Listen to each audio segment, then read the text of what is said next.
I was essentially living a lie. Nobody really knew what was going on internally. For the majority of my life, I couldn't even be honest, let alone vulnerable with myself, let alone to anyone else. And that caused me immense suffering. So externally, you had all this success. Internally, you were suffering. Yes. And the reason why this was the toughest moment was because I could no longer say, when I get there, that's when I'll be happy. I couldn't fantasize about this better moment because I'd literally had everything I wanted. What is the link between self-worth and success? Massively intertwined. For the longest time, I didn't even know self-worth was a thing. And truly, when I understood what self-worth was, it was during my first ayahuasca experience. When I went and sat with Mother Aya, and she took me through the roughest ride of my life. Physically painful, emotionally painful, mentally painful, spiritually painful. It was complete disillusion of myself. This was one of the most pivotal points of my life. I realized that I had very little self-worth. Your worth is not defined by what you've done in this human plane. You are worthy for being born. That in itself gives it inherent worth. And at the time, I couldn't accept that. I could not accept that I could be worthy just for being. Tell me what you learned about vulnerability. It is strength. It's true strength. Vulnerability equals strength. Today's guest is an entrepreneur, mindset coach, spiritual seeker, and the founder of Quantum Mind, a mastermind that helps people unplug from the matrix and transform their inner state. His mission is to raise the consciousness of 1 million entrepreneurs. Please welcome Ebrahim Turner. Good to be here. Thank you. Thank you for coming on, man. I thought a good place to start would be to delve into your spiritual journey. I'm curious, was there any hints or clues early on in your life that told you there was more to reality than meets the eye? There were multiple moments. What's interesting with me is I actually did have spiritual influence growing up because my mum was always into like yoga. She's a yoga teacher. My dad is very religious. He's a Muslim.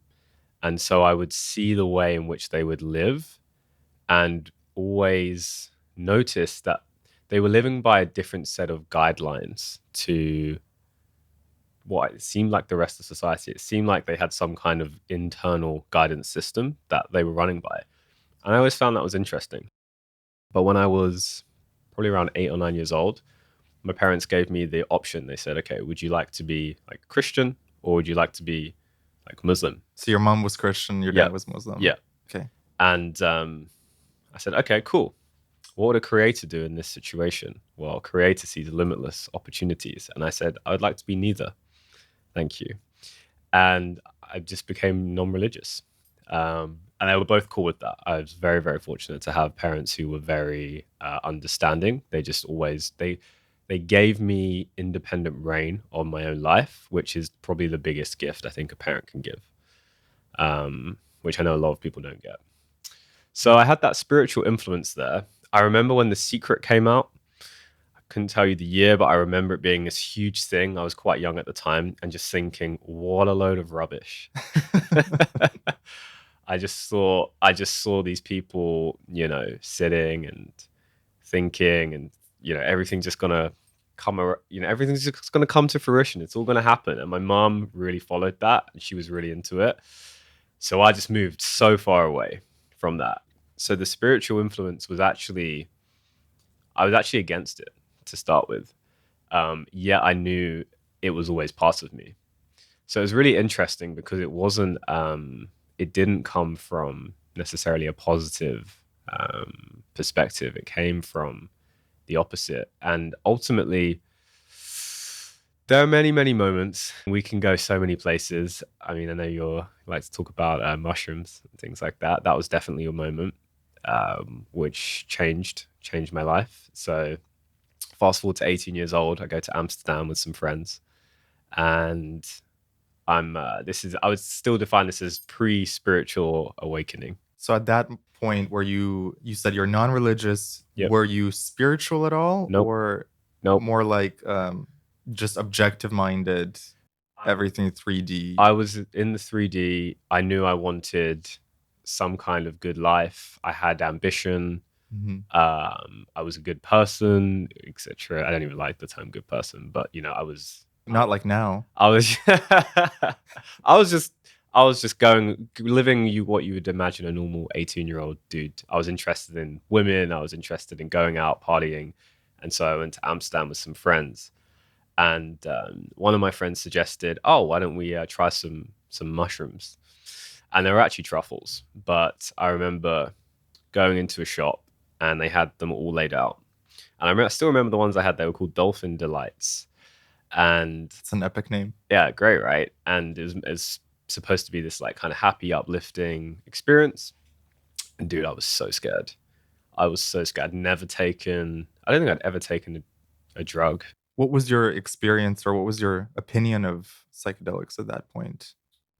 I hadn't really formed one yet. It was more I understood that you could see some different things. Like I had no there was no research, there was no prior understanding, there was no reverence for them at this point.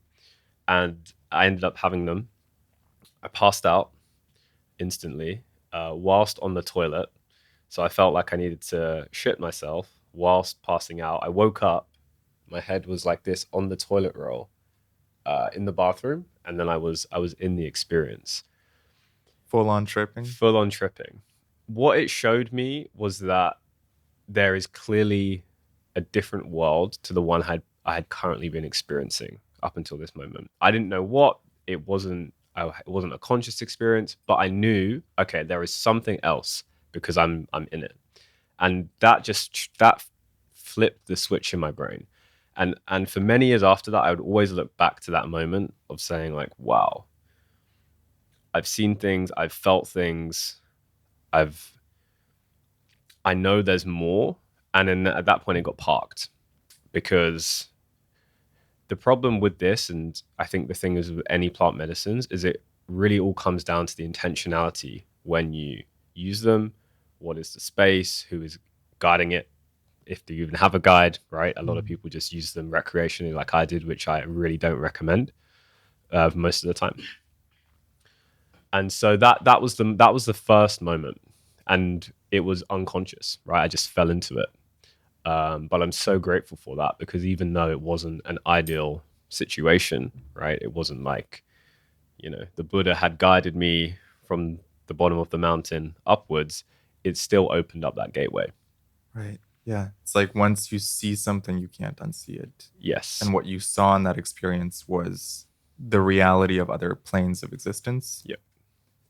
Yeah. And the ego dissolving momentarily. And that felt so freeing to not be associated with my thoughts, even though in that experience, for anyone who's done any kind of plant medicine, you feel resistance, right? And it's really a big part of it is being able to just surrender to that resistance.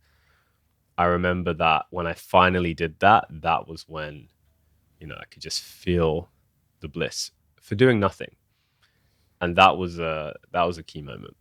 Was there a desire to go back to mushrooms after that first trip? Or you sort of, like you said, you parked it?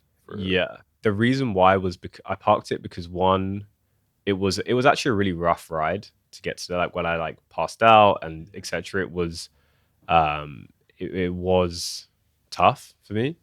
And it probably wasn't until 6-7 years later that I went back, but we'll get to that. But that was essentially like coming from a completely different consciousness. Not just, some guys in Amsterdam doing it for fun. Very different. So would you say that was your first spiritual experience, the mushrooms? It was one of them. It was one of them there. Another one was really just the recognition when I started meditating, probably around that time, getting to a point of stillness where I started to observe my thoughts. That was probably one of the other key moments, realizing that, oh, I'm not these thoughts. Because I just thought I was my thoughts, right? And I think anyone listening, you're not your thoughts, right? If somebody asked you, are you your thoughts? You would say no. But do you actually know that? Because those thoughts are going around, between 7,000 and 40,000 times a day, depending on which study you look at. And it's really easy to associate with them. Yeah. Really, really easy. And so that recognition, this is a lot of what I talk about is embodiment. And it's the difference between just knowing something intellectually and actually having the experience and it being in your body, right? It being a shift that happens internally. Those are the moments for me where they can be like, you can call it a spiritual experience, right? And they don't have to be these grandiose moments. They can be very, very simple, just like that recognition I just said. So you have the shroom experience and then you park it for a few years. What was the next step in your spiritual journey? In my spiritual journey, so alongside this, I'm now like going into university. I'm pursuing like economics. My plan is to go and be a banker. As in the Matrix as you can possibly be. Like I couldn't think of anything more in the Matrix unless I put on a suit and the glasses and just became Agent Smith, right? Yeah. So along this time, I'm starting to read just alternative books. I'm starting to just do my own self-study. But what's interesting is like spirituality and business have always been two sides of the same coin for me. They've always been very interlocked. Like even meditation, which has many, many different purposes and benefits. One of them, you could say, is focus, right? Which directly helps with business. So I was always doing these things with the goal of wanting to just improve myself so I could be more productive, right? And so once I started to see the physical benefits in the 3D world of like, okay, I go meditate, I'm now more focused, I now do better in business, I now get, more out of the other side. That started to really re-entrain it for me. And then circling back to those when The Secret came out days, that started to like rewire things for me because now I could see, okay, what's the benefit in the 3D? Right. Mm-hmm. And I think for a lot of people, I know so many guys who are just closed off to spirituality because they think it's just, sitting, meditating, singing kumbaya, which for some people it is, right? We're in Bali, right? So like, and that's cool. Like I have total love and respect for those people. It's just not my path. Like my path is building like big businesses because not just for the sake of it, it's because it's what I love to do and it's in line with service. So when we were talking beforehand and I said, business and spirituality are one and the same, business really is a spiritual game. Yeah, when you said that, that really was like, ooh, like it kind of woke something up in me. Yeah.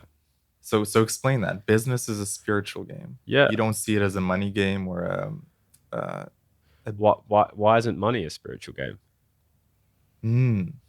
So do you see money in a spiritual sense? 100%.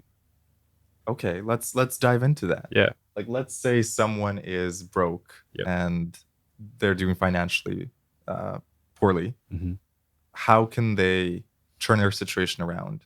Would you go the spiritual route? Would you tell them to hustle and grind? Where's the line? It's a good there's different times for different things, right? So there's a reason why if you look at Maslow's hierarchy of needs, at the bottom of it, you've got like your basic necessities like food, water, shelter. Bottom of the pyramid, you just need these things to survive. Air, right? You need that. Then a couple levels above that, maybe you've got like relationships, maybe you've got like your health. And then above that, as you go up, you get towards like self-actualization, which is spirituality, right?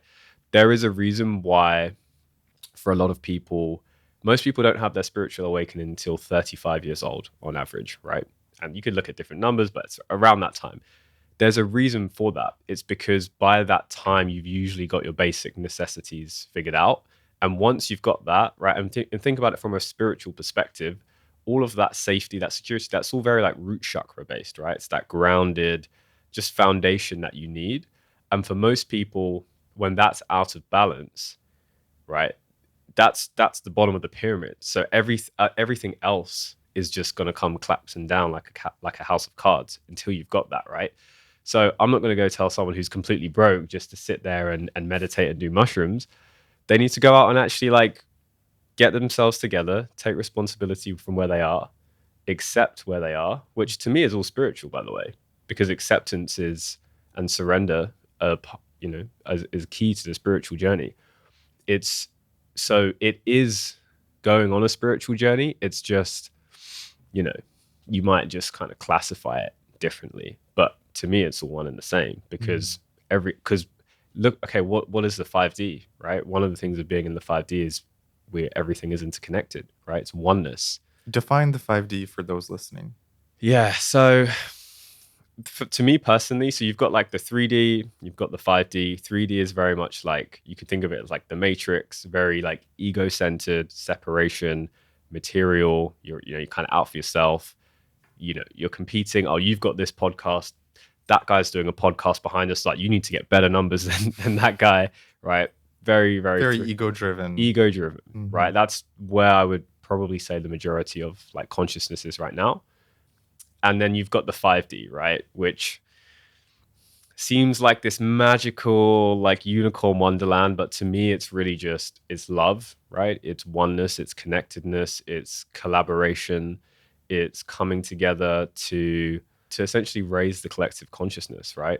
And like, you can have experiences that open up the gateway to the 5D. For example, like mushrooms, right? Is like literally like unlocking a door and saying, oh, here's the 5D, right? If you want to like a quick way to get there, if you're looking for a hack, that's probably one of the few ones, right? I call them like cheat codes in the video game. Yep. So they're planted all around the video game and you always hear about them, so you can't miss it. And it's up to the person if they want to look at the source code behind the video game. I like that. Yeah. And look, those mushrooms, like in the video game, they're grown, right? Mother Nature, Gaia, provides them for us for a reason, right? And it's whether we choose to use them or not, right? And you can go way deep. We can talk for hours about like the specific nuances of it, but you kind of get the idea, right? One is driven by fear. The 3D one is driven by love, ultimately, right? And love doesn't just mean like cuddles, unicorns, and rainbows, right? Love means like taking responsibility. Love means doing things that are hard. Love means cutting people out and putting yourself first. And this is, for me, the way I look at this is like masculinity comes into it a lot as well. And that just doesn't mean men. That means men and women. Like, there's a real part of love that is very, very firm. And that also exists in the 5D, right?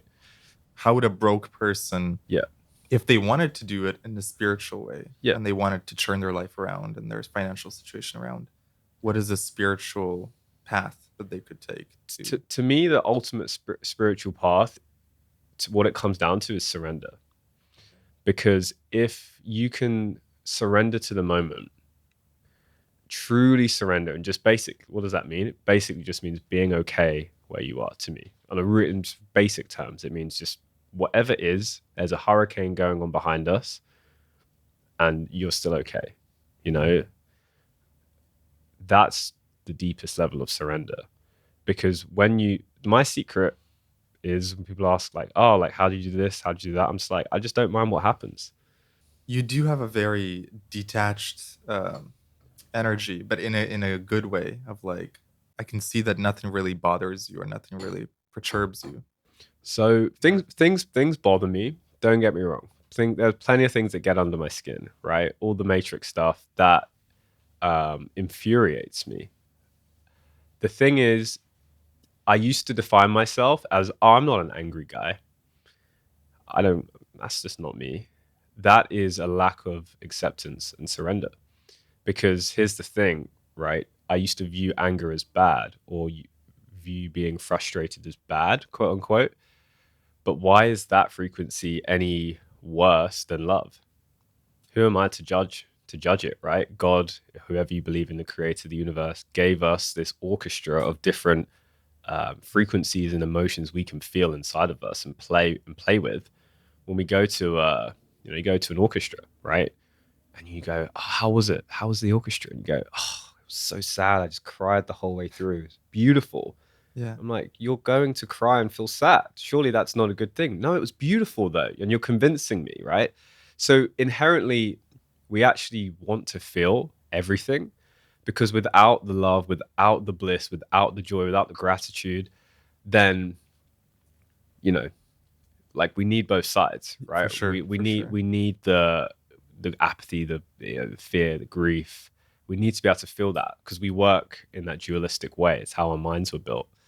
To me, it's like acceptance of where you are is the deepest spiritual journey because it's the hardest thing to do, and there are so many levels to it, right? Mhm.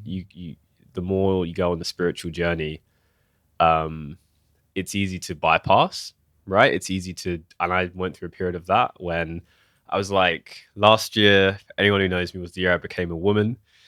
What do I mean? What do I mean by that? I was just so in the feminine, so in flow, so just a leaf in the wind, surrendering all day, every day. Everything was falling apart in the 3D around me. Businesses were falling apart, relationships were falling apart. I had no idea where I was going. I lost 12 kilograms. But I was in the flow, right? So you need, yeah, you need both. And what You need did both. that teach you for this year? Are you now more balanced with Yeah. not as much surrender, or how do you actually balance something like surrender? So I do think it can differ from between men and women, actually. I do think it can differ. I think I view surrender as a feminine quality, as a feminine frequency, because by default, you're allowing something to happen. It's not like a penetrative force, right? It's you have to, and I think this is why men particularly can find it harder than women. If you talk to the average woman, like they generally are like, oh, just let it go, right? You could like you've got some big problem, in your business, and you're thinking about it, and you come home to your girlfriend or whoever. She's like, oh, it's fine, just let it go. She's nurturing. She can Mm. just easily just be like, oh, it's fine, don't worry about it, right? Whereas like as the man, you're like, no, like It's got to be this way. It's got ex- to happen this way. exactly. So in everything, in every single moment of life, there is an opportunity to surrender. Can you be okay with the angle being slightly off in this podcast after and fully just let that go? Right? This is why business is a spiritual game because it's the integration of these spiritual modalities into life, into every single moment, that to me is the highest spiritual path. Because I did that. I spent that year being fully detached out in the mountain meditating all the time, and that was great. It was lovely. But what actually happened? Like, what did I like achieve physically? You know, not that much. So that balance is key, right? And this is why I like to use opportunities in day to day life to surrender. Like, I'll give you a perfect example, right? So, moved into this new villa in Canggu, beautiful place. On the day we were meant to move, the agent comes and says, "Oh, sorry, it's not available anymore. We've like paid, etc." We're literally moving from Uluwatu, which is like South Bali, up into Canggu. But don't worry, we've got this other one available. Oh, how much is it? It's kind of big. It looks, looks kind of nice. Oh, it's the same. Okay, cool. We get there. Staff of 6 people, greet Mhm. us. The contract says a completely different number. It's like 3 times the amount to what we paid, right? Oh, don't worry, it's fine. Like we've spoken to the owner. Cool. Okay. Turns out this woman is an international scammer. And it all kind of, this whole like tumble of lies gets figured out, right? And we have to leave this villa. Police are getting called. I also had barley belly during all of this, which I'm still recovering from. Um, The timing of that, right? yeah, and a whole host of other things, right? And it tends to I've noticed it tends to happen that way, right? Um, so all these things are happening, right? And so this is where you ask, okay, how do you how do you, if you want to get out of situation, if you want to go from being broke, how do you incorporate the spiritual journey into that? That's the opportunity right there in that moment. Do you decide to go into fight or flight, fear mode, victim mentality, all 3D? Or do you choose to see the higher perspective? Do you choose to see the opportunity in that moment? And, chose to see the opportunity in that moment, figured it all out. Everything was fine, you So know? how did you figure it out? So obviously there's the physical 3D part, right? Of like having the right conversations, knowing, being able to negotiate and all these things, right? So there's all that side of it. But the interesting part to me is the bit before that. The interesting part is, okay, well, what state was I in? And this is the key thing, right? My number one asset is my state, because that's the thing I'll invest most into, right? Into being, and like I always say, internal state equals external reality, right? And we can go deeper into that. But in that moment, I know there's a whole host of things that need to be dealt with. So the question is, do I come from this like tensed, fearful state of like thinking about all the worst case scenarios, or do I just first of all process the situation internally, take some time, relax through it, let it go, surrender to it, and then approach it from that state, right? And then guess what? That's when the solutions came. That's when we were able to figure out what's actually what even is going on, right? Because before that point, we didn't even know we were getting scammed. So it's always state first in these situations, that is the point where you are most resourceful. When you work on your own state first, that's when you're able to tap into resource, creativity, figure out solutions. So this is exactly how you get out of that state of being broke, right? When you're in that state, you're not going to want to hear, oh, just go and meditate and surrender. You're going to say like, F off, I need to make money, right? And yes, while I agree, equally, if you're doing that from a state of tension and fear, you're only going to attract more of that. You're only going to create situations that reflect that. And I did this, right? I'll give you a perfect example. When I started my first marketing agency out of university, so I was in my final year, I would have been like 21-ish, roughly, something like that. Why did I start that business? Well, I wanted freedom, and I wanted external freedom, I should say, right? So like time, finance, location, right? I didn't know what internal freedom was at that point, which is a completely different thing, which we can talk about. And I wanted to escape the 9 to 5. I wanted to escape that whole matrix arc of working in a job. I saw all my friends doing 7 interviews to try and get a job at some bank, only to get rejected, who are way more intellectual than me, way smarter than me, way more capable in that field. And I thought, what? Like, and I had this opportunity. I'd put 5 years into this degree, into pursuing this field of finance, and I didn't even apply for a single job.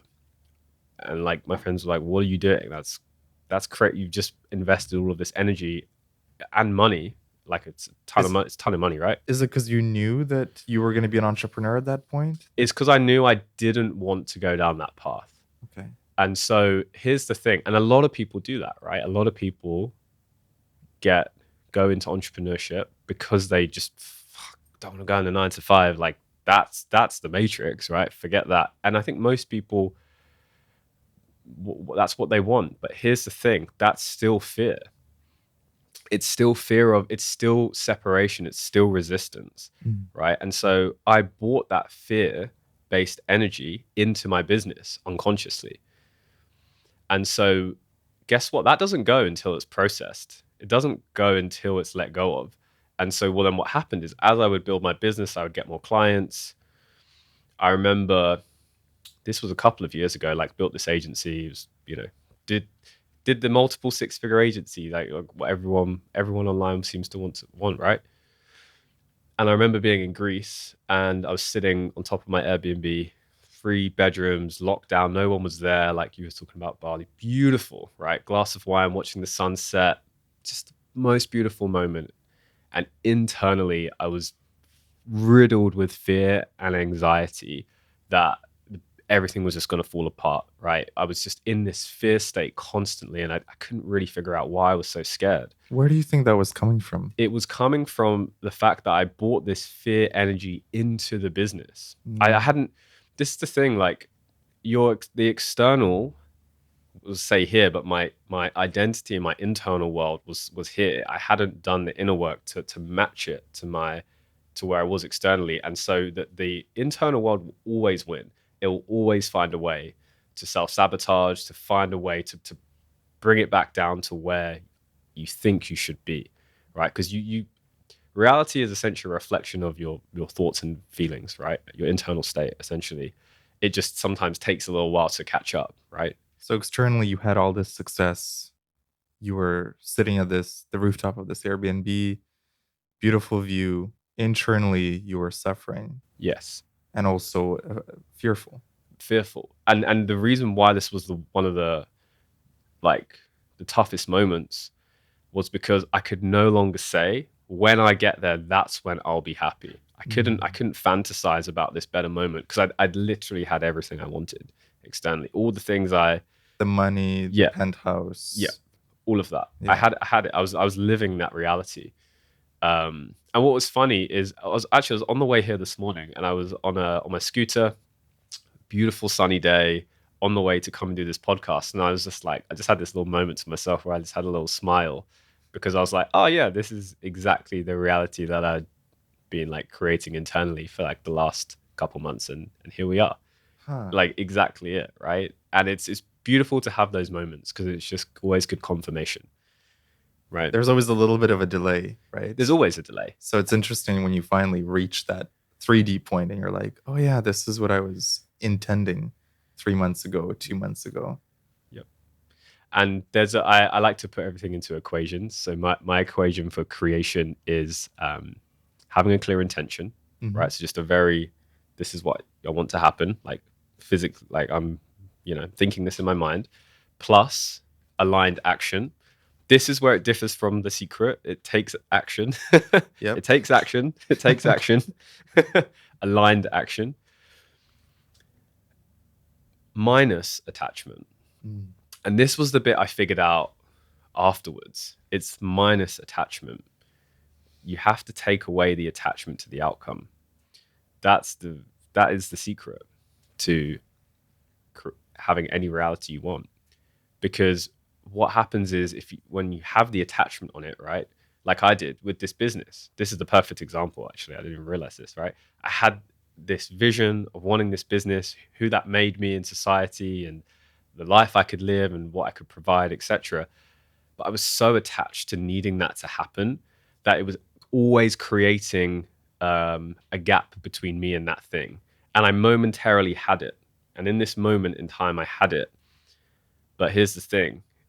I created a scenario where it all came toppling down. Within 48 hours, half of my client base canceled, seemingly out of nowhere for no reason, right?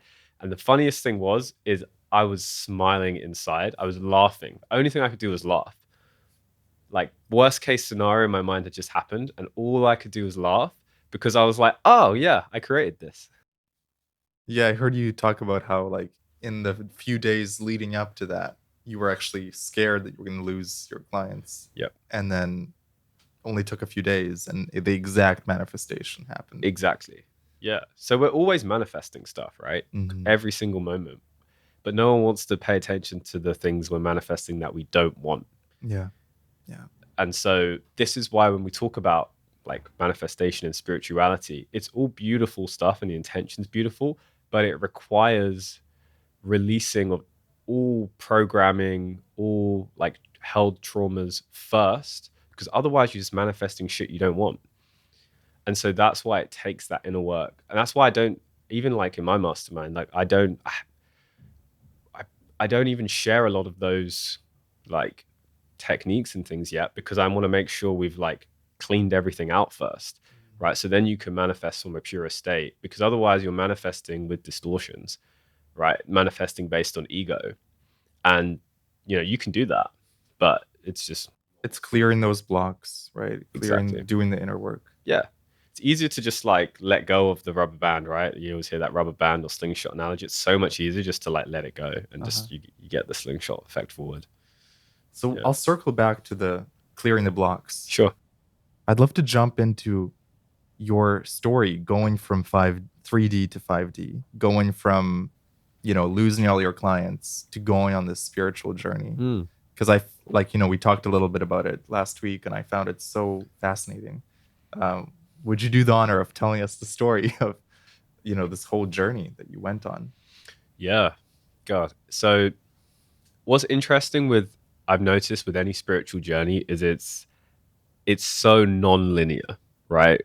And you can explain it in a linear way, but the reality is these things happen in such a crazy and chaotic way. But that's the only way it can happen, because by default, anything in that realm is non-logical, right? You're moving into like what I perceive as moving with intuition. You move from matter to energy, right? That's a big shift, right? That was one of the big shifts I had, which I guess I can start with there, which is like, knock on this table, you would say it's a wooden table, physically made of wood, right? Well, what's that wood made of? It's atoms, right? What are those atoms made of? Well, they're 99% space. What's inside that space? Energy. Right? Yeah. So this was a really big shift for me when I started to. This was when I started to perceive the world energetically and start to look at things energetically. And this just, a lot of this stuff, there is plenty of science to this. And I went down the scientific route, like people like Joe Dispenza starting to understand like quantum physics a little bit more. This stuff's only been around for 100 years, right? That's when it was essentially born, all of this new science. And some of it's even newer than that. So science is always evolving, right? So to me, like, there are no absolute truths. I mean, there are some absolute truths, like gravity, for example, but there are very few absolute truths. And so with this, it's constantly evolving. That was one of the first big shifts. It was viewing the world from matter to energy. So, we are energetic beings. Why are we here right now, right? If we had, sure, our stories were interesting and we got along from that perspective, but on a different plane, energetically, we vibed. Well, what does that even mean, right? Like, I like this person's vibes. Well, vibe is short for vibration, right? Right now, it's like matching frequencies. Exactly. So I started to really go down that route of just viewing things energetically and saying, okay, well, if let's take for example, right? I choose to work with someone or not. So previously in the 3D, I would say I spent 100K on self-education courses, all that kind of stuff, right? I'd be like, does this person have the results I want? Yes, work with them. No, not work with them. That was the filtering mechanism I would use. Now, from a 5D perspective, that is, yes, still one of the criteria, but way above that is, first of all, do I feel love from this person? Do I feel kindness from this person? And that is the that's like, I'll have that force field essentially around us, and intertwining the energy with that, we have energy fields around us, right? Auras, torus fields. Like, they're explained in many different ways. So we all physically have this. And I'd highly recommend, dude, if you've never had your energy field like tested, I don't know if you knew that's possible or anything like that, but I had this done where basically there was this machine created by accident by these two Russian scientists, as good as a story can get. And they basically created this machine that can measure energy fields. Okay. And so it's basically you hold on to these two metal grips, and then there's a camera, and basically you can see your aura. And so that was a shift as well for me, because for the first time I could see, and then somebody interpreted that you could see all the colors, all the different chakras, where they were residing, and it's a snapshot in time of what your current energy is like. So you've done this. I've done this, yeah. You have photos of I have this? photos, yeah. Wow, I'd love to see those. I can send you one. Can you like take for example, can you go back to this machine now and compare your aura now to what it was before? 100%. Have you done that? Well, here's the thing. Your aura is always changing in every moment. Yeah. Okay. So your aura is a reflection of what's happening in the present moment. So it's always moving, right? Your aura isn't stagnant, right? But you would definitely, like, if you were to measure the aura of someone who's like enlightened versus, someone who's very much in the 3D, you would see the humongous difference, right? Heart coherence, how open you can see, like, I could see how open my third eye was, which for me, it was very open. They were surprised by that. A lot of like root chakra. So there's a lot of red. So like, I'm a very grounded person, right? So to link this back to like 3D, like, most people will say, oh, you seem like a very grounded person, or you seem pretty detached from things. You could say that's like a personality trait. From a 5D perspective, from a spiritual perspective, my root chakra is very like open. It's very just like solid, and that's been something that is just naturally within my genetics, it's within my, like, I'm a Virgo, it's part of my like astrology, it's part of my like human design. You can use all of these different modalities for confirmation of this. But yeah, essentially, like, viewing the world energetically was one of those big shifts, right? And I just got super excited by the prospect that we are all energetic beings, right? And then I would start to have experiences. So I would start to, I would work with, for example, like, there's a quantum kinesiologist that I work with called Beth, and she's worked with so many of my friends now. Every time I introduce her to someone, I go, "Hey, this is Beth. I have no idea what she does, but she's amazing. Just, you guys need to work together, and the mind will be blown." To give like some context, right? So imagine she's connected to source energy. Okay, she's completely just connected. And imagine you're an open book, and I'm just reading you, like, your entire past, all timelines, all future possibilities. And I'm just reading you. And how do you know this is true and not some made up stuff? Because one, like, the things that are said are 100% accurate, but then two, you just feel it, right? You feel it in your body. And this is really the movement from the 3 to the 5D. This is probably one of the biggest areas of resistance for people, is because you do move from the logical mind and start to incorporate the heart, the feeling body. And this is really where, it's completely against everything that's been programmed into society by the Matrix, right? Feeling like, oh, don't cry, big boys don't cry, just get over it, be a man. All of this external programming is saying, do not feel. Feeling is weak, right? You go to any boardroom, that, like, locker room talk, like, don't be a bitch, don't be a pussy. All of this stuff is saying don't feel. Essentially, feelings for women. So to be able to lean into that takes the removal of all of that conditioning. And this is why I like to always bring it back down to, the street, bring it back down into the 3D, and to show, well, here's the benefit of doing that. Here's how you have a physical, better life. Here's what you can access by going into that. It's like integration too, right? Because if you can integrate the 5D perspective with the 3D, I feel like that's the healthiest way of seeing the world, because we are living in a 3D Yeah, universe, at least at this moment. And so just being in the 5D can be a little bit like floaty, like you're not grounded. Whereas when you bring it back to the 3D, you can have both perspectives. for sure. Like, why do you think you came here to this Earth, not to this podcast? Why do you think? why do you think you came to Earth from your perspective? I've thought about this a lot, and I've also asked ayahuasca about it when I was doing my first ceremony.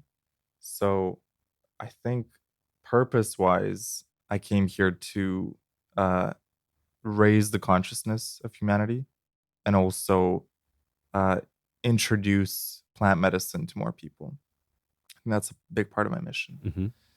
But there is also a part of me that feels like that we come here to just have fun as well. Like, that it's a fun experience to become human for 60, 70, 80 years. And so um, part of me just thinks like we come here many times to experience life, learn lessons, go back. It's like a school. But why do you ask? I think moving into, as you go on the spiritual journey, it can be easy just to want to be, in service, just to want to be in the 5D, just to want to help people. Uh-huh. And whilst that is beautiful, it needs to be balanced with having a 3D grounded human experience and experiencing everything that comes with that. Because otherwise, you're denying part of your existence. So it's beautiful that you feel there's both. Equally, you can be too far on the other end, which is just having that 3D experience, right? And denying the spirit within. Mm-hmm.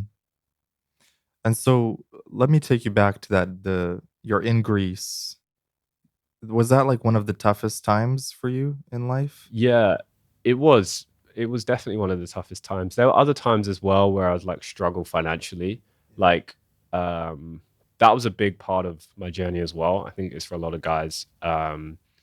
finances, right? Scarcity is one of the things programmed into the 3D, right? It's also because men define themselves by money so much. Self-worth.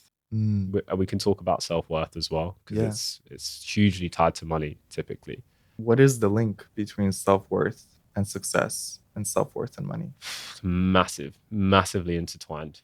And when I realized that the guys who are most successful have very high self-worth, even if it's not warranted self-worth, yet they're still successful, I was like, okay, there's something I get to figure out here, right? But how can I do this in an integrated way? So for the longest time, I didn't even know self-worth was a thing. I didn't even, if you ask, the first time I heard about it was, I was at university in our enterprise center. So it's like our business center. And the head of enterprise, name was Finbar, said, one of the things I think young entrepreneurs struggle with is self-worth. And that was the first time I heard self-worth. And I was like, oh, okay. So that's like what you're worth? Like, is that financial worth, or like, what is that, right? Yeah. But it planted the seed. And truly, when I understood what self-worth was, it wasn't even that many years ago. It was during my first ayahuasca experience. It was when I went and sat with Mother Aya, and she took me through the roughest ride of my life. It was deeply physically painful, emotionally painful, mentally painful, spiritually painful. It was complete disillusion of myself. And I realized after going through this experience, and I remember laying on my side, right? You usually lay on like a mat or a blanket or something. And I remember I was in the fetal position, and I was just covered by this blanket, by this white, thin blanket. And I remember opening my eyes. It was the morning after. And I just remember feeling so fragile. I felt like if you just touched me, I would have just shattered. It felt like all of the layers of armor, of protection, of ego had just been fully removed. And as I got out of that blanket, it was like being reborn, like a little baby bird. And I just remember, I've got goosebumps on my arms right now. You can probably see. This was one of the most pivotal points in my life, because I realized that I had very little self-worth. And it was a scary moment, because my ego was saying, what do you mean? You've got plenty of things to be worthy for. You should be worthy for this. You're this person. And it was all external. I didn't even feel, I was with some friends and an ex at the time. I didn't feel worthy of even having those relationships with those people. And the shaman, who's incredible, his name's Anthony, one of just beautiful soul, explained to me what that was and what self-worth was. And we used that as the talking point for the whole group.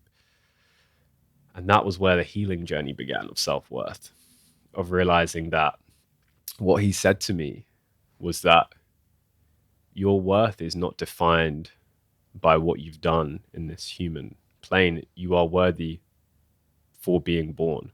That in itself gives it inherent worth. And at the time, I couldn't accept that. I could not accept that I could be worthy just for being. I think particularly in men, I think it's slightly different with men and women. I think women can accept that a little bit easier, but as a man, there is an element where we do create our own value, right? There's a real thing to that, right? Through building, through creating, through becoming more intelligent so that we can do things. There's a real part to that, right? So that part, which I knew then and still do believe to be true, that we do create our own value, couldn't accept the self-worth part. How could I be worthy if I'm like laying back just for being born, right? Well, how does that give me any worth, right? So it's a bit of a dichotomy. And so how did you come to understand that? It was a journey. It was a real journey. I would say one of the pivotal moments was working with another shaman, funnily enough, not in plant medicine. I worked with someone called a Heyoka, which is essentially means sacred clown. And we went through this process to, which he would describe as trauma release, essentially going back to moments in the past and going through a specific process to release them energetically, which I did. And I realized that so many of the things that had caused me pain, whether it was a heartbreak, whether it was, my parents splitting up, my dad leaving and me grabbing onto his leg, not wanting him to leave and feeling unworthy as that little child, all these micro moments that build up this use case to create the illusion that I was not worthy, I was able to let them go. And I was able to do that myself. I was able to do that by self processing it, by allowing the energy to pass, because essentially the way these things are created is just simply by the mind. So the memory, repeating that memory in the mind, which then causes an emotion in the body. And what is an emotion? It's energy in motion. So it's energy which gets trapped in the body. And that's what causes the lack of self-worth. That's what causes the heartbreak. That's what causes, the resentment to the ex. That's what causes the anger, right? Stuck energy. Stuck energy. That's all it is. On the most foundational level, you can use any modality. You can use plant medicine. You can use therapy. You can use going to a retreat. You can use doing 10 days in darkness. You can use any modality. At its core, what's happening is you're just releasing energy. And energy wants to flow. All energy wants to do is flow, can't be created or destroyed. So until we realize that we are the only ones keeping that energy trapped, it is our decision, whether that's a conscious decision or unconscious decision. I would argue it's almost always unconscious. Once we accept that and take responsibility for our own, for our state where we are, then we can say, okay, actually, I can release this now. And that's why for some people, 10 years of therapy to get to the point where they realize that their mom actually did love them or their dad was actually proud of them can be the right path for them. But for me, I'm always like, how can we shortcut this, right? I don't want to spend 10 years. I don't want to go work 50 years. I don't want Classic entrepreneur. Yeah, I'm like, we got to figure out a way to do this quicker. And so straight to the root cause. And this is now, he initiated me into this process, and I've developed my own process for this. Because also you got to be at a certain level of consciousness to even be able to do that, right? Anyone can benefit from it, but it helps more when you've developed your own intuition, you've expanded your own consciousness first. And so when I was able to release that, and how do you know when you've released it, Ebrahim? How do you know when you've actually released it, right? God, that's a good question, right? It took me a while to figure this out as well, but here's the scoop. You've released it when it no longer brings up any emotion, any sensation. That's when it's gone, right? When it's neutral. When it's neutral, yeah. Mm-hmm. Or even better than that, I can now look back at previous events and traumas, and I like, even now I'm smiling because like I'm laughing. I'm enjoy about them. I'm like, oh wow, that caused me pain for so long. It's funny, right? And this is when I also learned, right? Sacred clown, Heyoka. I'm laughing through this process. I'm having like a beautiful time. I'm literally in pain from my stomach being tense from laughing so much. Like I've literally got those like stitches in my stomach. So is that why it's called Sacred Clown? Yeah. I mean, you can Google Heyoka like Sure. after to what it actually is, but essentially it's humor is part of that process. For me personally, I do think that there's a time and a place for humor, so I don't always use it because I've guided people through the most traumatic things any human can experience to be able to release, and so I have a very high degree of reverence. There's a time and a place to create certain humorous moments. It very much depends, and that's why with my mission to want to help millions of people go through this process, I'm still in this process of like figuring out, okay, how do I make this applicable so they don't have to book, to be able to have the finances, first of all, to book a session with me. For then also, the other constraint is for me I can only do so many of these sessions, right? One-on-one. So how can I make this applicable to everybody, right? And that's my current like path, what I'm also working on, right? To be able to because everyone can do this. I fully believe everyone can access this ability to release, I don't even like the word trauma, just release, right? Can you run us through a process of how someone might be able to release trauma? Yeah. Is this something someone has to have a guide for, or can they do it No, themselves? you can absolutely do it yourselves, right? Of course, like with anything, right? You get a one-on-one coach in the gym, you're probably going to get different results to if you're just going to the gym for your first time. However, you can absolutely do it, right? And everyone's already doing this, right? When you cry and, from You're something hard, releasing. you're releasing, right? So, and how do you feel after crying? Right? I have so many girlfriends who are just like, how was your day? Oh, I just spent the morning for the first hour crying. And they're so happy. And I'm like, really? And you're having a good day? They're like, oh, having the best day. What did you do? I just had a controlled cry earlier. Yeah. Controlled cry. Yeah, one of my friends does that, which I thought was dope. What is a controlled cry? Just, something. So in this specific example, so she's very busy life, busy job, all these things. I only have 15 minutes Exactly. to cry. All right, get the tissue box out. Let's go. I've released 40%. All right, I'll do the other 40% when I get back from work. So you can make this as practical as you want, right? That doesn't sound healthy. Yeah, I know. But that's the thing. It's meeting people where they're at. Yeah. You know what I mean? Meeting people where they're But at. it is funny. Yeah, I thought it was hilarious as well. So she book it in her calendar. Yeah. Monday, 9 to 9:15. Yep. Yeah. Any high flying female execs, if you don't have time for letting go, just put it in the calendar. Right? Oh man, that's funny.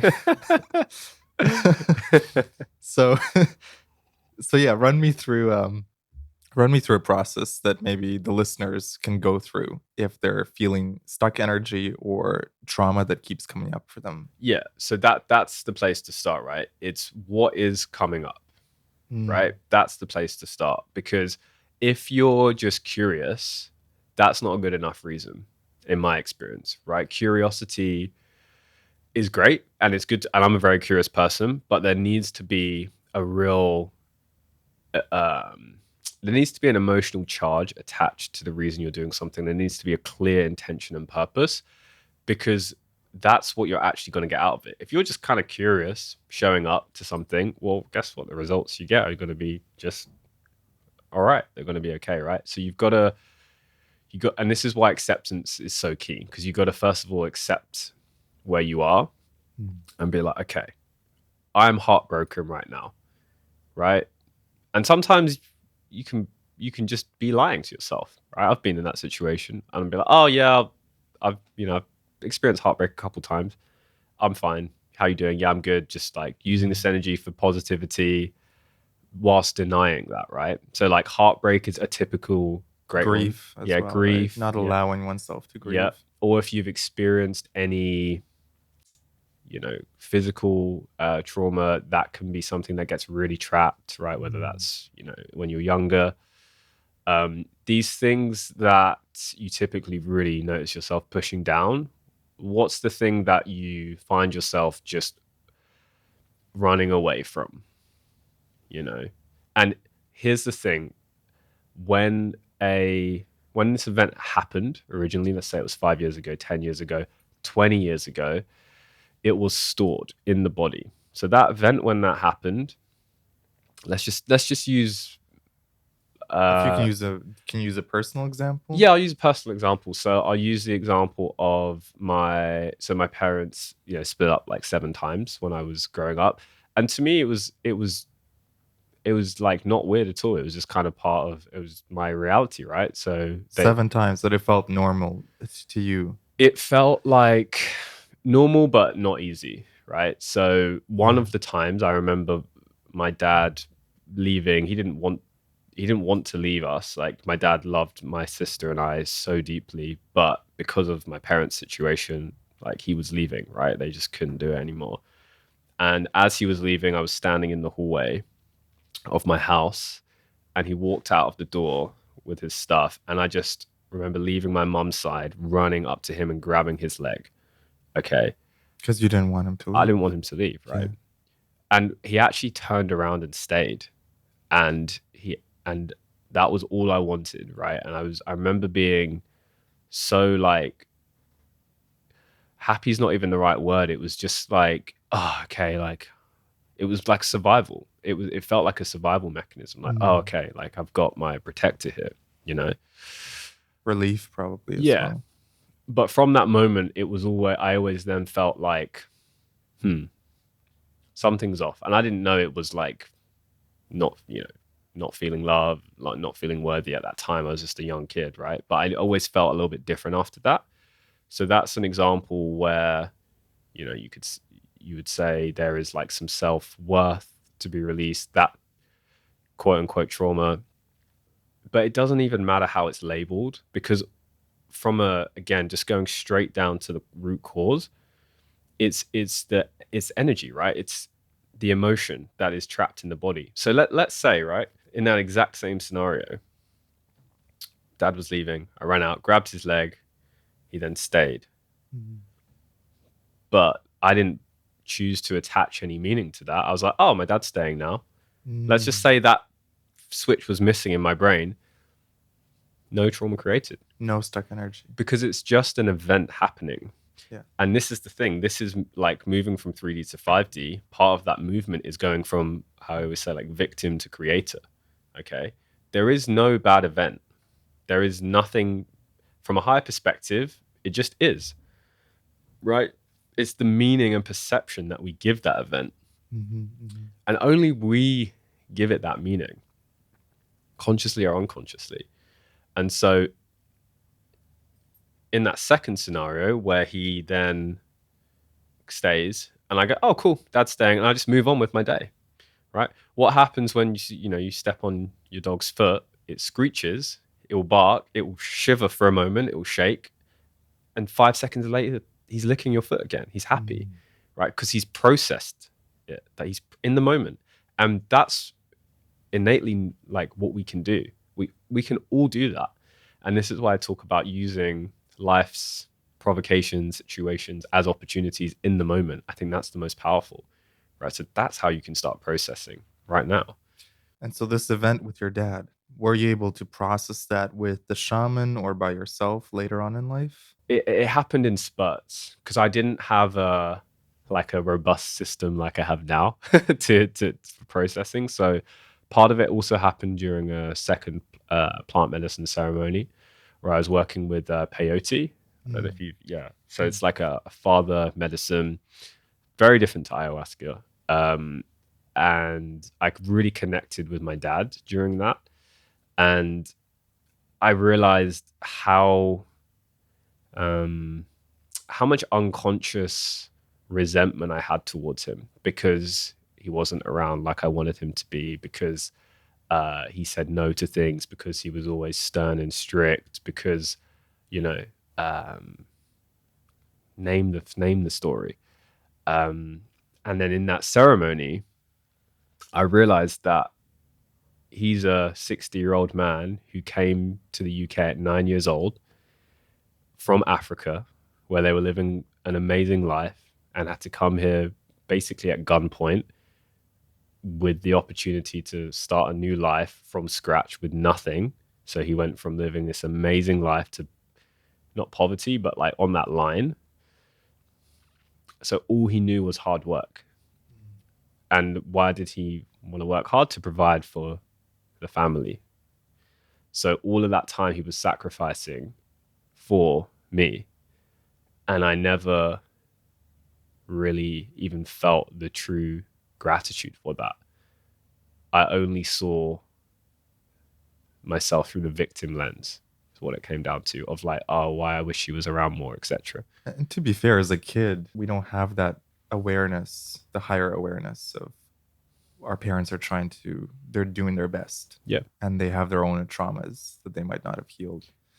Yeah. It's only when you grow up that you really realize the sacrifices they've made to provide for you. Yeah. And so I guess that's why it's so easy for as kids and teenagers to have that stuck energy and to accumulate trauma. Yep. Right? What did peyote teach you about your dad or about your relationship with your dad that helped you unblock that trauma?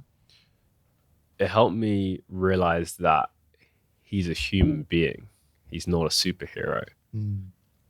because I viewed him as my dad, right? Mm. Even that's a label. His name's Zul. Zulfikar is his name. Cool name. Yeah, it's a cool name, right? I realized that he was a person, Yeah. and he was, like you said, doing the best that he could do.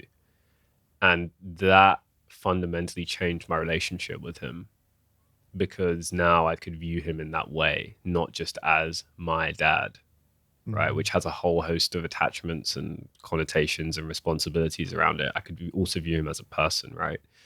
And God, I felt just the amount of love that opened up in my own heart, which I could now encompass him in, when I realized that, was beautiful. And I didn't, and again, I was unconscious to this. I didn't know that was there. If you asked me before that, I'd say I've got a great relationship with my dad, Mm. because on many levels we did, right? But the plant medicine showed me what was yet to be revealed, the peyote. And from that point, our relationship has just blossomed.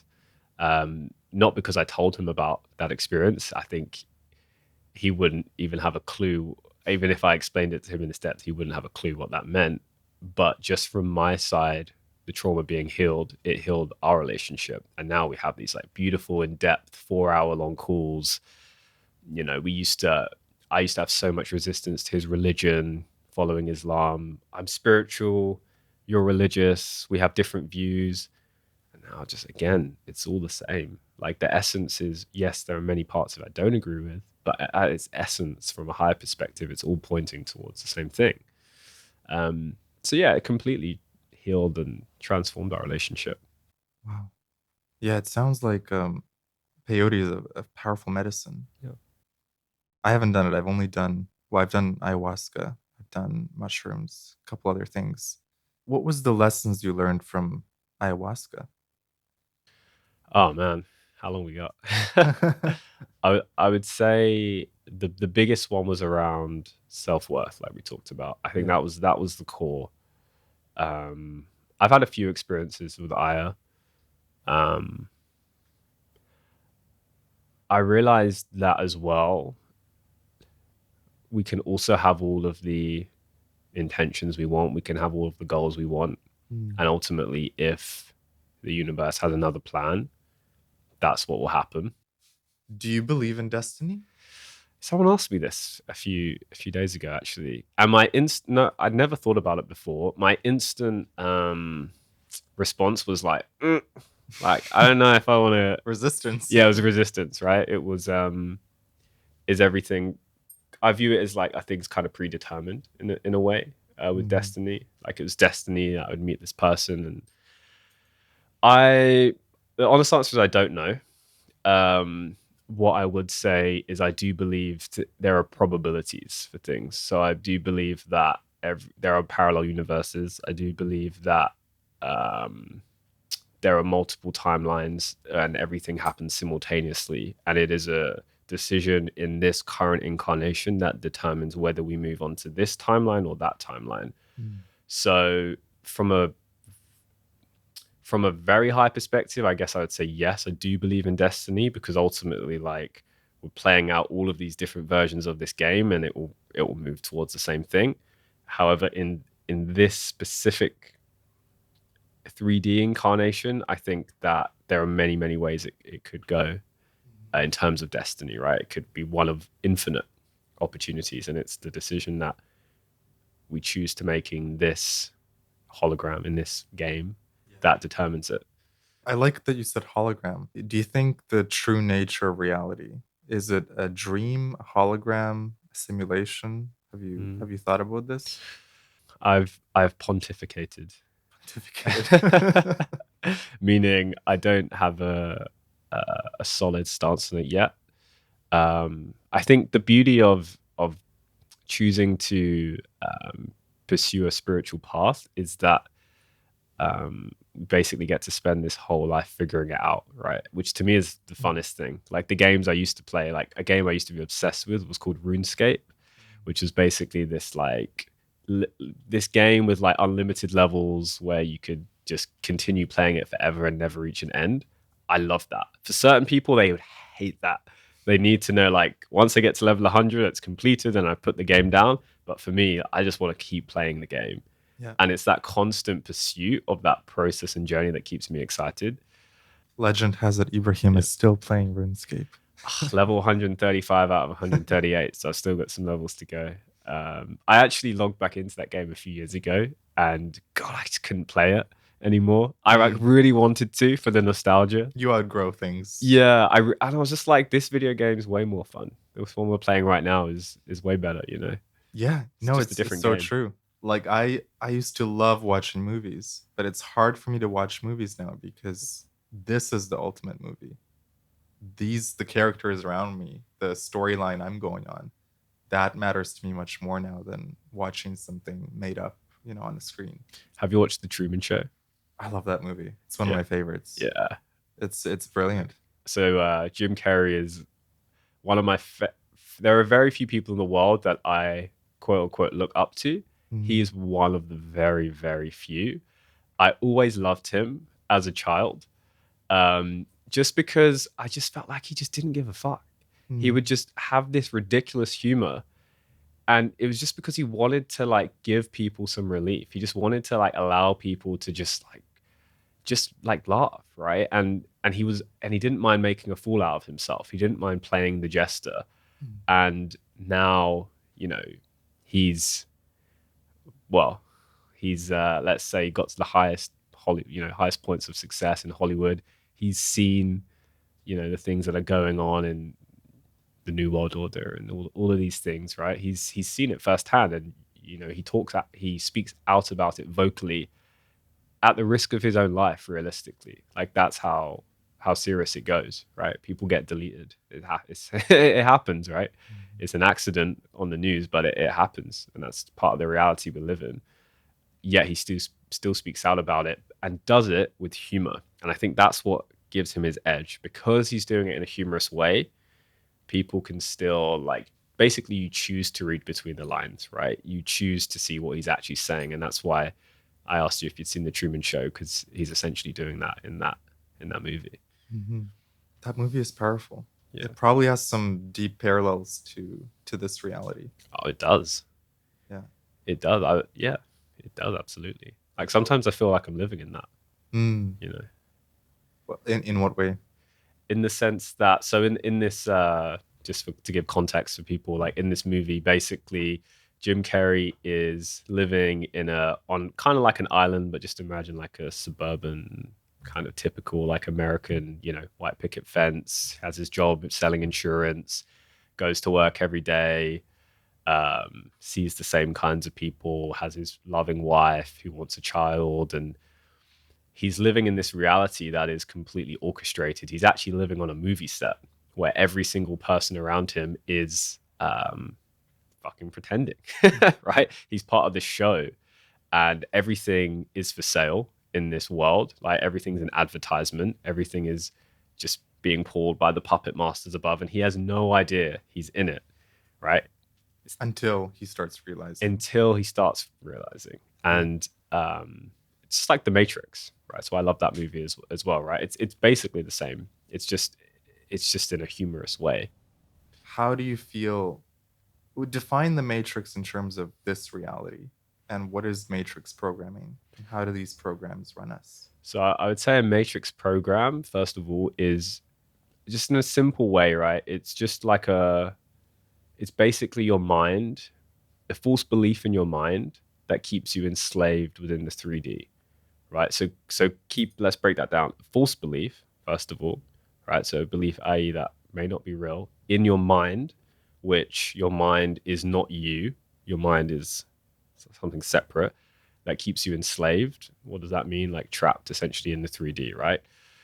So the Matrix, which is essentially everything around us, right? It's something you can't, like Morpheus says, you can't see, smell, or touch it, right? It's the media, it's the education system, it's the entire like world we live in, that is basically programming the whole society from birth to think and act a certain way, to go on a certain path that benefits the puppet masters, right? And Obviously there's the movie on it, which still gets talked about to this day and is still highly relevant. Like, why that movie was made like 20 years ago. Like, why is that movie still relevant? Because it has a deep resonance within us, right?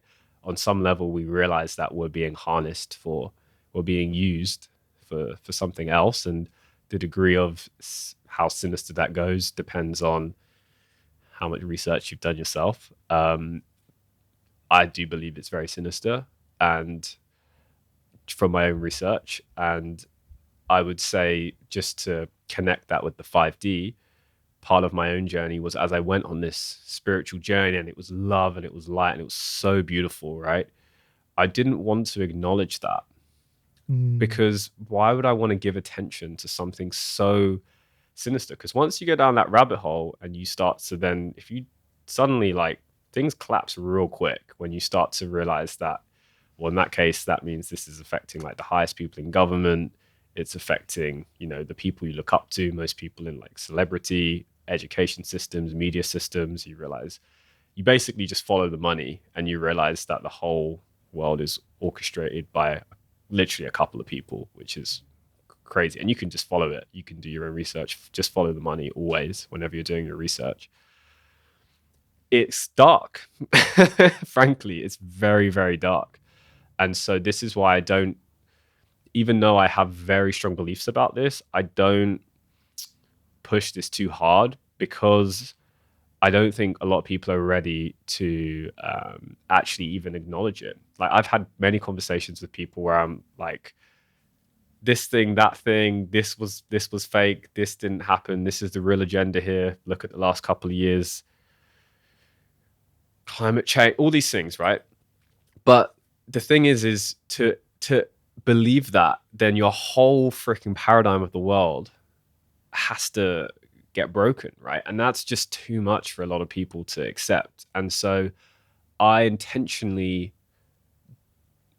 only started looking at that once I knew I could hold enough love and acceptance in my own heart, once I'd done enough healing myself to be at the point where I can hold this reality in love, and I can still have full love and acceptance for all of what's going on.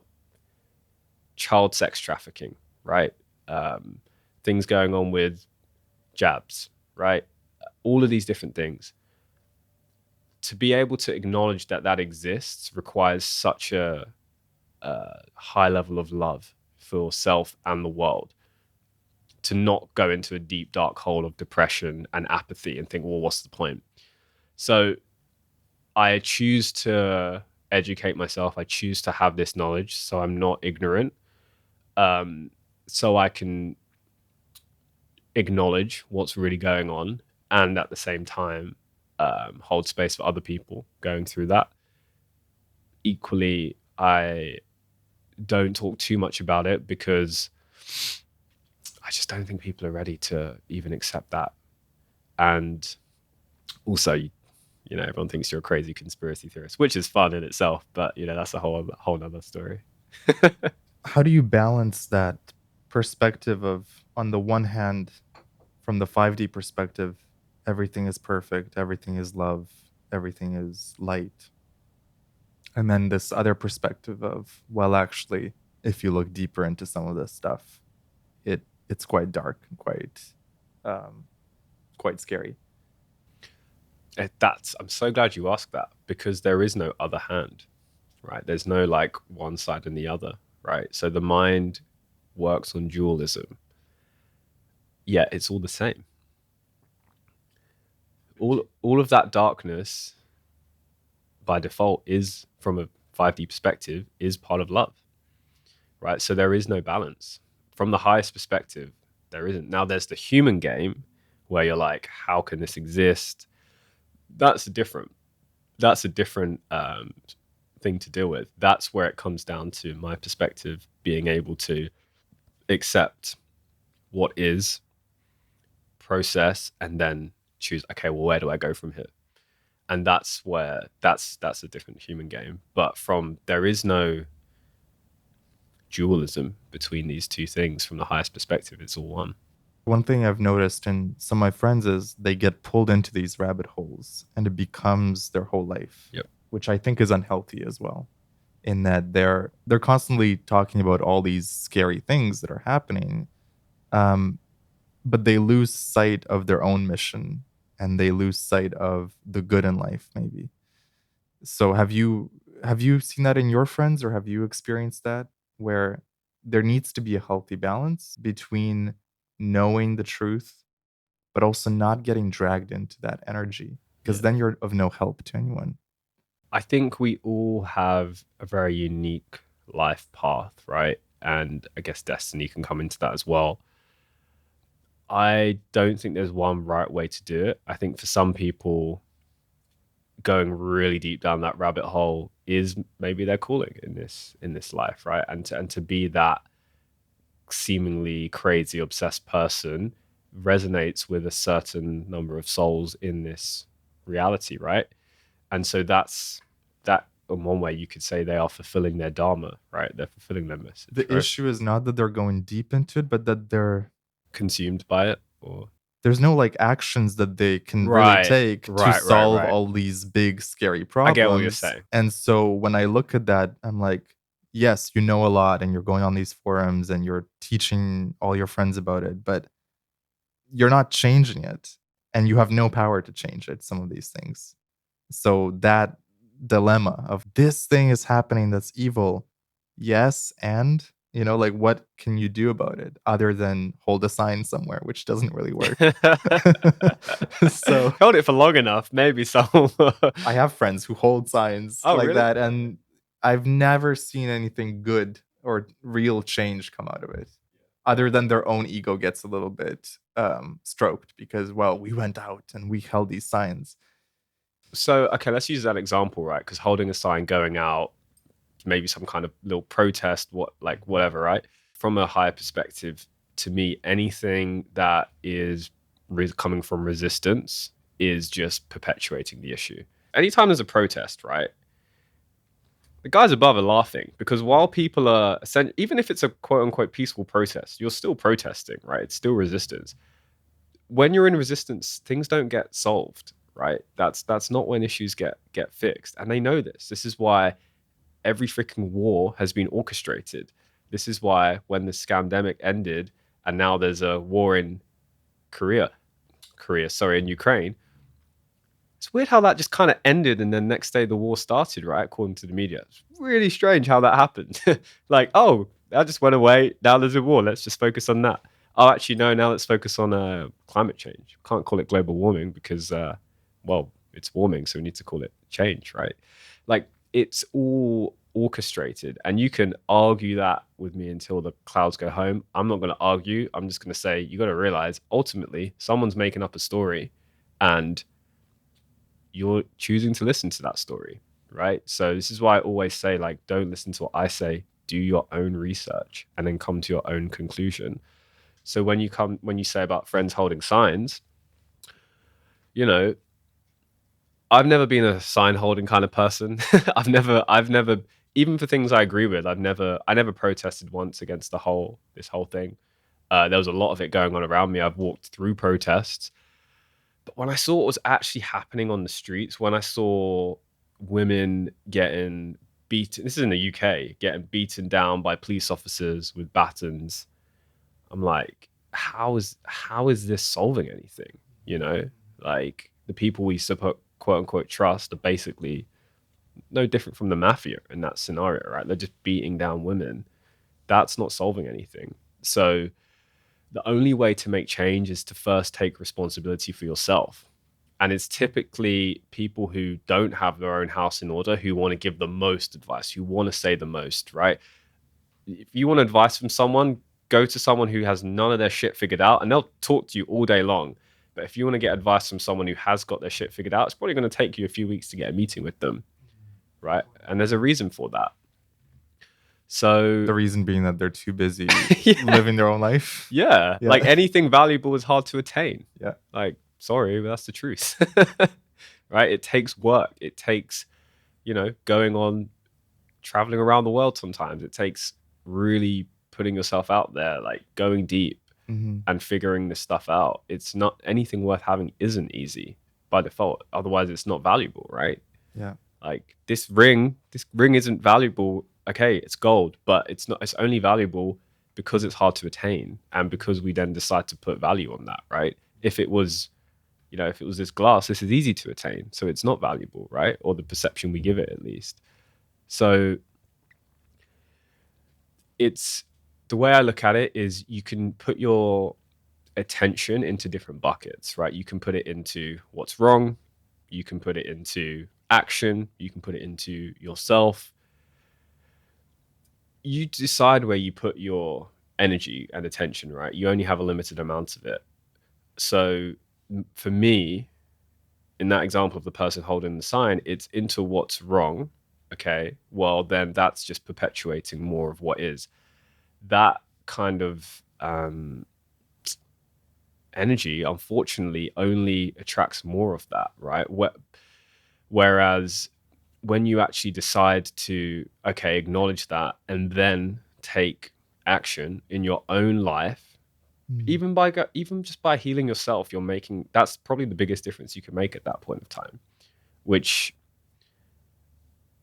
guess what? Like, by not doing that, you're just bypassing, right? Because you're not acknowledging your own shit. It's so much easier to focus on what's all of these atrocities happening than to just go within, right? Because that's painful, right? And just closing that loop on the trauma, the one thing I wanted to say on that is the reason for anybody who wants to like self-soothe and like self-heal, anytime that trauma is stored, it's stored with pain. And so for it to be released, it's going to be released with pain. So be prepared to actually experience that as it gets released.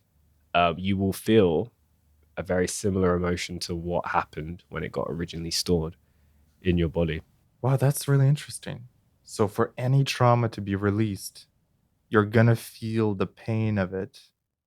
On some level, yeah. This is why this is why it gets trapped, right? Because think about it. Why would we choose to trap it in ourselves? Why would we choose to push it down? It's because we don't want to experience that emotion. So what we avoided experiencing then, we now need to go through it now. Yep.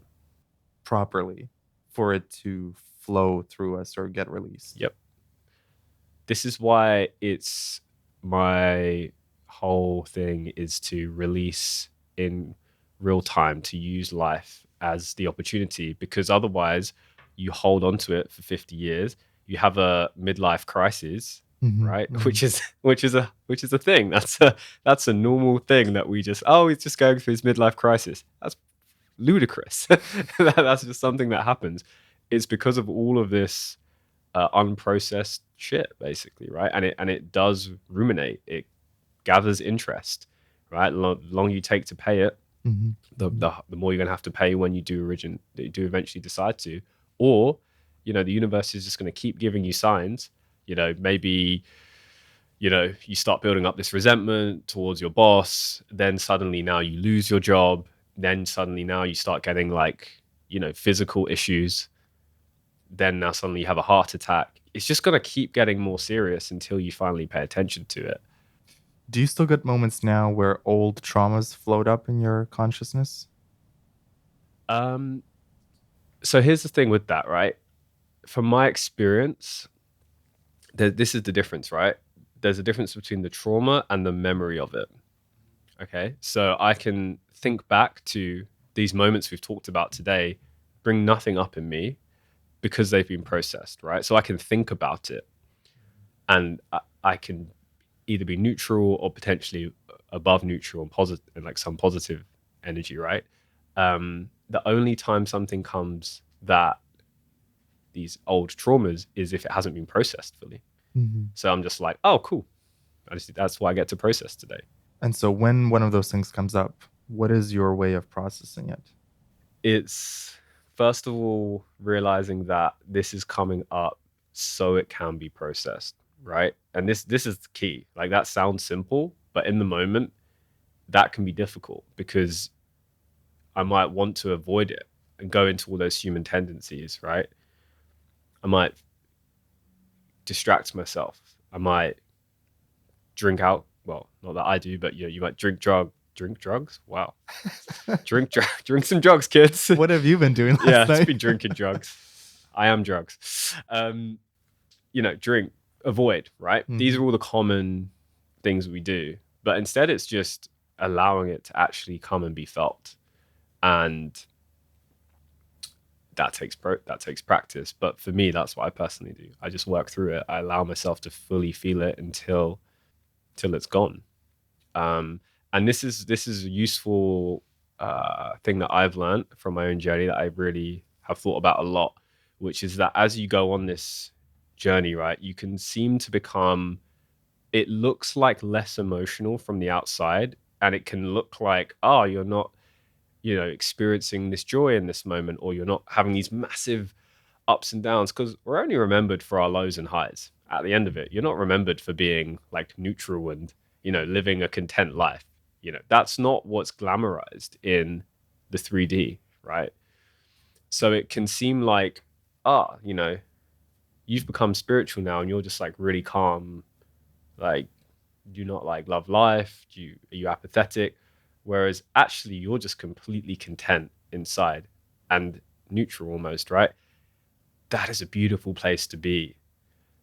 But it can be, for some, I experienced this where I was like, oh, do I just like, where are all these like ups and downs that I'm used to experiencing, right? Because it's essentially addiction, being addicted to those emotional ups and downs. This is why like people love drama, right? This is why people watch like, the most popular things on Netflix are like rapists and like just traumatic things. There was like Squid Game, which is that thing that blew up. I watched that thing for 5 minutes and I just felt my whole body like contracting. And I was like, why would I want to put myself through this? Right. I'm just feeling things I don't want to feel. Yeah, I've Right. always wondered why people are into horror movies. Yeah. But I guess it must be because they get a thrill out of that up and down. This feeling. is interesting, right? Because women statistically are more into horror and all of that stuff than men. And it's because women are, just generalization, more act based, more on emotion, right? So their heart chakra is well, the heart chakra is a feminine giving chakra. So for women, it is typically more open, and so they're able to experience emotions easier typically than men. Again, generalization. And so the horror allows them to experience a wide range of emotions, and like this is this is why, like, again, one of the common matrix things that I said, like, oh, like crazy ex-girlfriend, right? That, why is that a thing? If you think about it, it's because she liked to experience the emotional ups and downs, because it's the addiction to the, again, it's duality it's coming back to, right? Is the difference between the high and the low is what keeps her alive, or what keeps us alive, is that duality, which is why, like, in a relationship, it's better to have like some kind of emotional like high or low, right? It's like you look at game and like you learn, you're a young man and you're learning how to like be with women. It's better to like have a positive or a negative emotion than just nothing, right? Why is that? It's because women prefer to, like, they act on that emotion, like that's the currency, right? It's that feeling state. So it's the ups and downs. So then when you go on the spiritual journey and things just become way more balanced, which is, by the way, like super healthy, it can seem like you're not experiencing life in the same way, which is, you absolutely are. It's just you're able to be in a much more like healthy base state, right? So those fluctuations now just become smaller, which is a very like beautiful part of the process. Just so I wanted to add that nuance in there for anyone who's at that point where they feel like, oh, I've processed a lot. Now I just kind of feel like pretty decent most of the time, but also, it's different, right? Because you're now in a different form. It's part of your ego has died, so it's a new version of self, which can sometimes be just like, maybe I should go back to that. Maybe I should go back to that emotional spike thing, because at least that's what everyone else seems to be doing. But no, absolutely, like if that's what you're feeling, you're on the right path. Have your friends called you out on on being not as spiky anymore, or? I would say they've recognized. Like, I'm very fortunate where I have like great friends, so they they would recognize it, but in like a positive way for Yeah. me personally. But definitely, I know people who have told me about this experience because I've experienced it personally, being like, I'm just kind of feeling neutral. So which is why it's also important to acknowledge, again, all the emotions. Like, it's good to, like, I watch UFC, right? I'm obsessed with MMA. I grew up doing martial arts, done it for like 15 plus years. And a lot of people would always be surprised because it's so violent, it's so bloody, but it's a spiritual art. You know, it's to me, it's one of the purest forms of um, interaction we have. And all these guys, it's what they love doing, right? There's something about it. And I was watching a card on Sunday. It's like a massive UFC card, and my friend was like in like rooms away, and I was like shouting, screaming, like just enjoying it. And he was like, "Dude, what the hell's going on?" And I'm fully just present, enjoying experiencing all the emotions, right? Mm-hmm. And so again, it's being able to like release attachment of like, what should a spiritual person look like? You know, should they just be this calm, mellow person all the time? Like, no, I think you should be able to experience whatever it is you want to experience. What was the strangest or most woo-woo thing that you've experienced? Oh,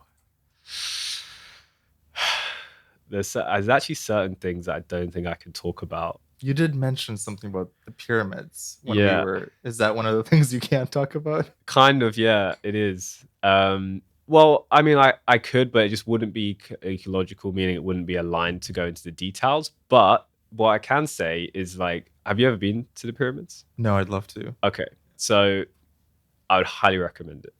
I'd highly recommend it. So, like, one of my pursuits is to visit all of the like sacred sites in the world, right? The world has different chakra points, right? So just like we have our chakras inside of us, the world also has chakra points. Are you familiar? It's like if the earth is a living being, it Yeah, has its own energy centers. exactly. Mm-hmm. Yeah. So the pyramids are one of those energy centers. The throat chakra. Okay. Mm-hmm. So, This is the pyramids in oh, in Egypt. Yeah, Egypt, yeah, should have been specific. because Yes. there's probably other centers around the Yes. world. Yeah. Oh, yeah, yeah, yeah. So the pyramids of Giza, Mhm. where the Sphinx is, and yeah, those pyramids.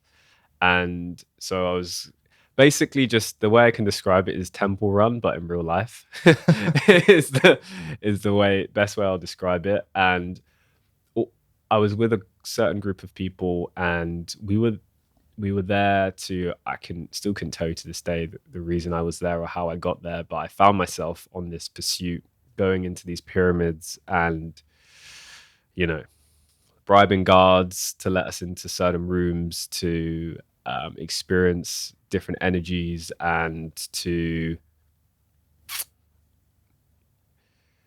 This what's the sounds right so word? fascinating. Yeah, it is. How come you can't talk more about it? Is it just because the other people involved? Yeah, I see. essentially, and it was for a high mission that I still don't even know what it fully is. In honesty, is the it was for a much higher purpose that I currently am not even fully aware of what I was a part of. But you know it's a higher purpose. 100%, yeah. Hmm. And sometimes, and I guess like the interesting thing to pull for this is sometimes you go on these pursuits and you get opportunities where logically you don't know why the hell you're doing it or what it is, but something towards you is pulling you, right? There's that internal excitement, there's that internal knowing. You And feel it. Yeah. and this was just one of those moments where it made me just travel across the world and go and do it. And it was tough. It was dealing with all of these energies and these frequencies and so many triggers, so many provocations. Like, we had like armed security like agents coming up to us being like, what are you doing? And, you know, following us around. Like, it was no joke what we were doing. um but it was for a higher purpose. And sometimes, I don't know, I still couldn't tell you what really happened, but I can just tell you that that will probably continually unfold for the rest of my life. And Are the pyramids calling you back? yeah, at some point, but not just the pyramids, like many other points of life. right? And sometimes it's just allow it, just accepting that, yeah, this happened. I don't really know what happened, but I know something did, and just being okay with that. You This know? sounds so mysterious that Yeah, people I listening know, are going to be like, I know, give us I details. know. I like it. Just I don't know. I talk about it in. I just shot a video which I sent to you, which we can link below, and I talk about a little bit about it in there because my thoughts are more fully formed. Mm.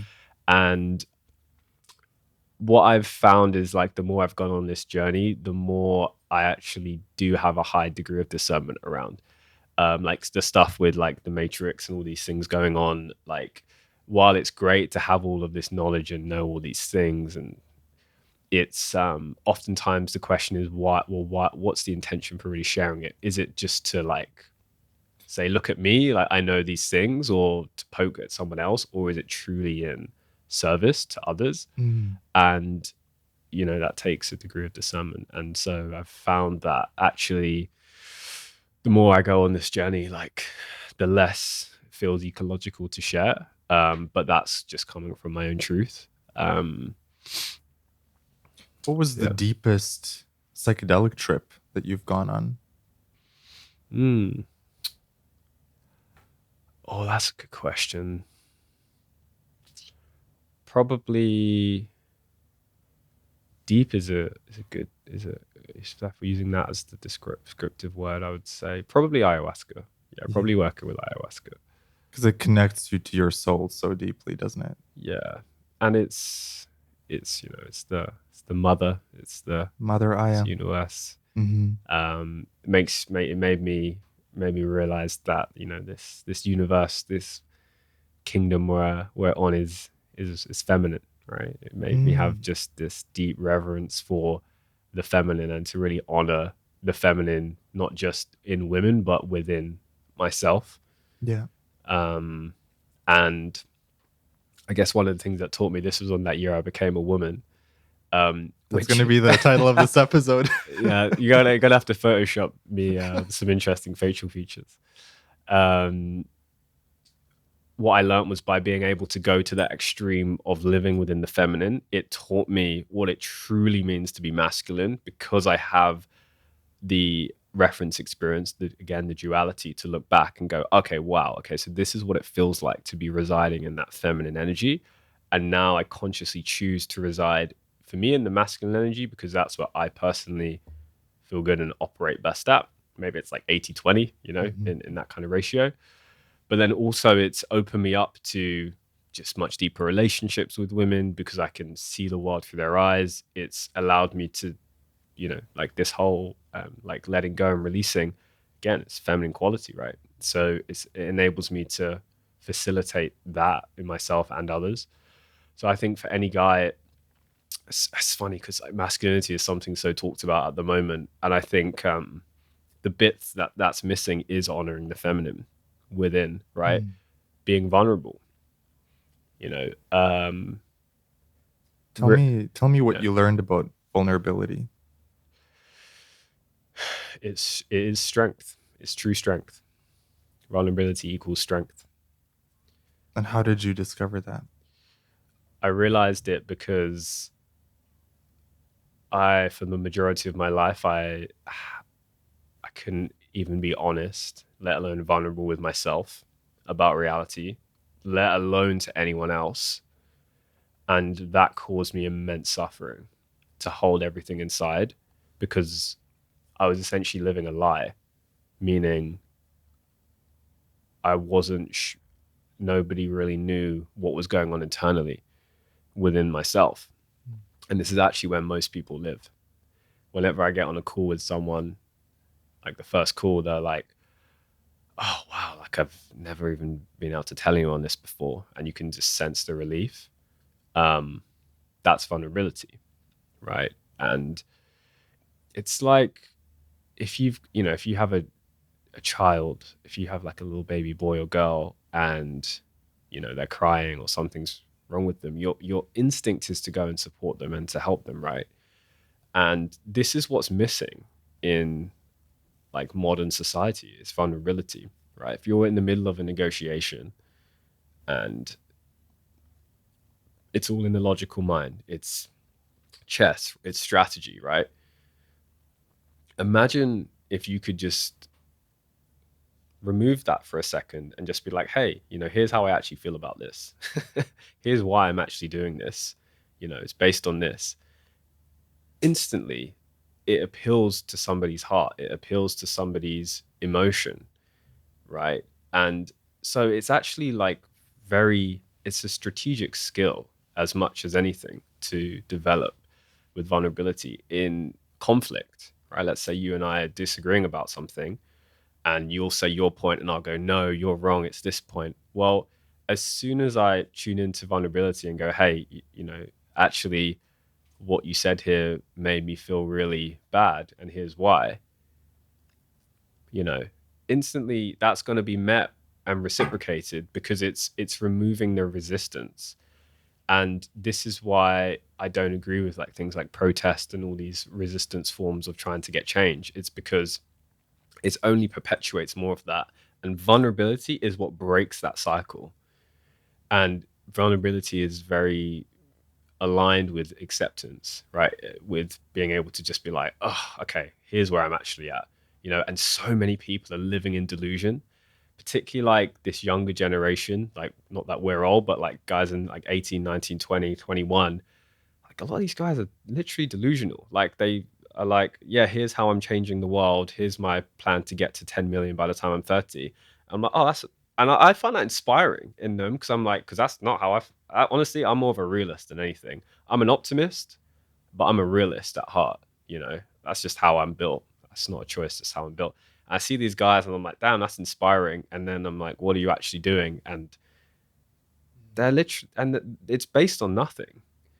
And that's that's also an issue, because that is delusion. And so I try and like help them to go, okay, well, like where are you actually at now? And it's like, oh no, yeah, but here's where I'm gonna be. Yeah, but like, what's your current situation?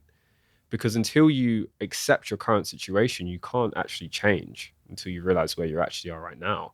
Because that is a denial of what is. Yeah. In your own journey, what was the catalyst that got you from not being honest with yourself to becoming vulnerable and honest with yourself? Immense pain. Mm. Immense pain. Just I tried it, right? I tried just lying to myself, just saying things were good. I'm living in this reality. I have this successful life. Um, and it was basically me living in a, what's the best way to explain this? It's basically like, how you doing? Yeah, things are great. This is all going well, knowing that it's not internally, right? So the more times I did that, the more just like internally it just chipped away at my soul a little bit each time. Mm. And I did that enough to the point where it just all came toppling down. Like that moment with the clients leaving was a beautiful point, because it was like this stark realization of like what is, like this is a painful point to be at. Mm. Typically it was low points. Like I was having a conversation at dinner yesterday, about I have a cat called Fred at home in London, and originally adopted him with like he had a broken leg. And the story is funny of how we came to be, because I feel I have a spiritual connection with this cat. Like anyone knows how much I love him. I was probably 17 at the time. I was just basically, I was in Spain. I got a perforated eardrum. Somebody punched me in the ear underwater, and like my eardrum perforated. I then had to get on a plane going back to the UK. Flying on a plane with a perforated eardrum was probably the most painful experience I've ever had in my entire life.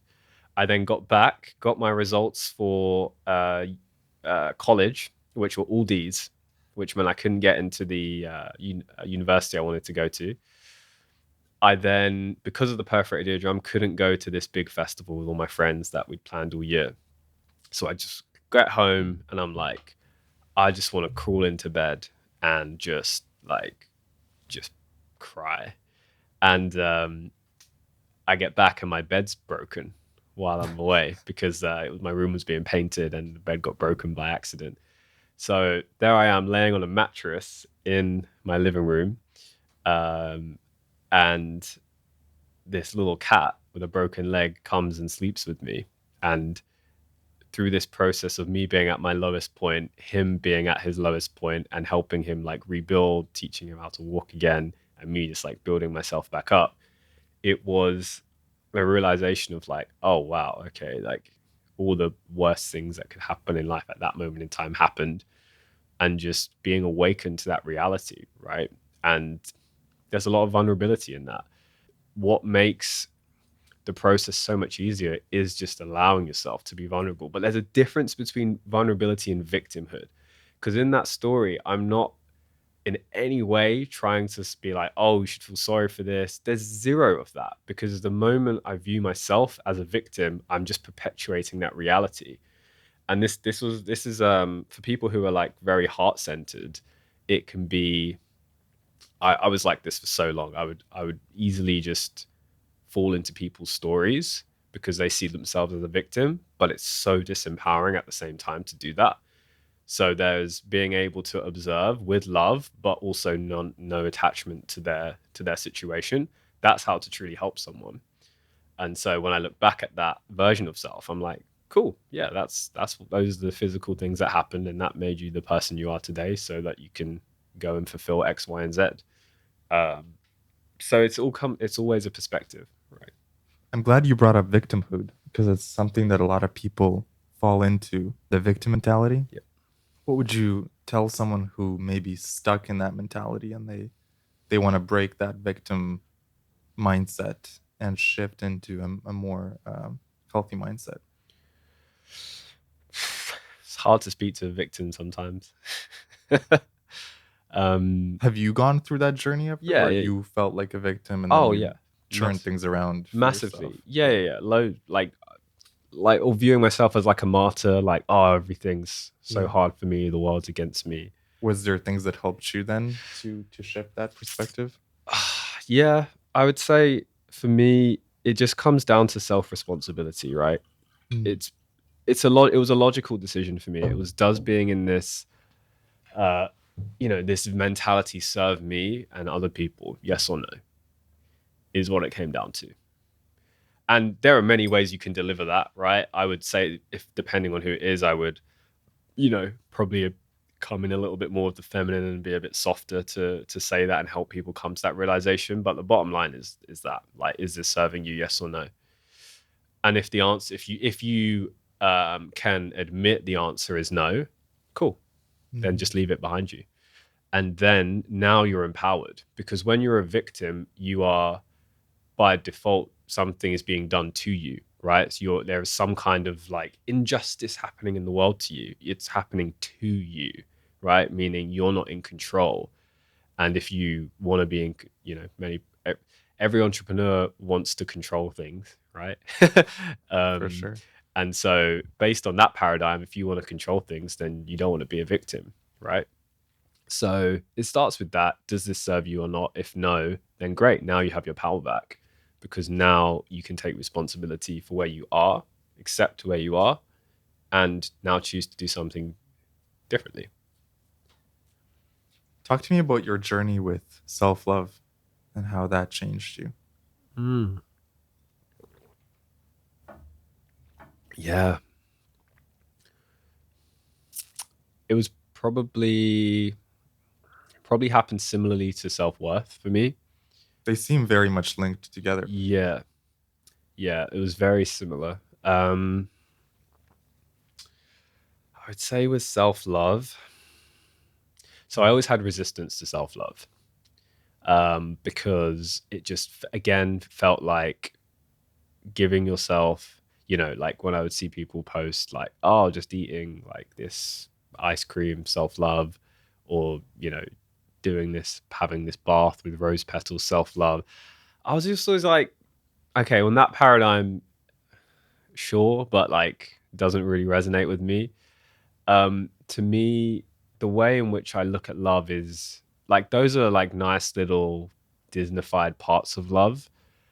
Um, but it's really just doing the things that I know are like good for myself, right? It's self love to me is actually not eating that ice cream. It's actually like, no, choosing to have like, healthy, nutritious food that I know serves me, right? Self-love is, from a masculine perspective, at least that's the only way I can view reality. It's actually just doing things that are in alignment with love. And to me, like, everything that's in alignment with love is aligned with my mission. It's aligned with the 5D. And it's basically just being embodied from that place. And at the same time, going through it's like so many entrepreneurs I speak to actually don't like themselves. And I was definitely like this. They actually don't like what they do. They don't feel like they're adding value to the world. They're very hard on themselves. And all of these things are, the opposite to self-love, you know? And why? It's because that's been conditioned to the route for success.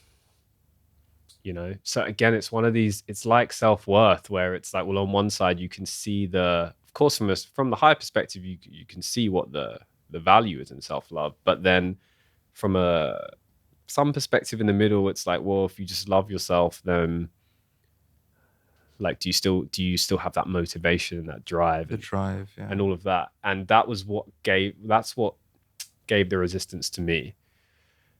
But then as I integrated that, it's like, no, like, I fucking love myself and I'm still in pursuit of everything, right? But that took work to get to that point, because when I felt love for myself truly, when I could just be just content in who I am, essentially, and just feel good about myself for no reason, then suddenly, like, the motivation changes, because now building the business or doing X pursuit isn't to try and make myself believe that I'm worthy of love, because now I love myself, right? So then now it's like, okay, the goal gets to get realigned to a higher purpose. And that's where the resistance was for me from going into that whole journey of self-love. It was thinking that it will detach me from my goals, because if I love myself and I'm not hard on myself, then I won't want to go towards those goals. So there were like steps to that journey from now, where I can just act from a place of pure self-love and be super motivated at the same time. And that's a great place to be. And I'm like really grateful to be able to spend most of my time in that space now. But it took some work, and it took going through heartbreak to also understand what you can call unconditional love is versus attached to love. For me, I always like to learn from like real life experiences. Like I'm not like read a book and recite the book and pretend that this was all my idea kind of guy at all. Like I vehemently hate that. There's nothing worse than a coach who hasn't been through any life experience. yeah. So I like to. Oh look, I learn from people who are way smarter than me to cut the learning curve, right? What did heartbreak teach you? Ooh, have you been through heartbreak? Oh yeah. Okay, heartbreak. Okay, many things. It taught me that what I had been experiencing in terms of love was just attachment syndrome, right? Because you always hear, okay, so you always hear the example of two halves coming together to making a whole, right? And this is actually what's perpetuated by the media and the Matrix, by the way. It's like, you complete me. And that's seen as like, that's written on every Valentine's Day card, right? You complete me.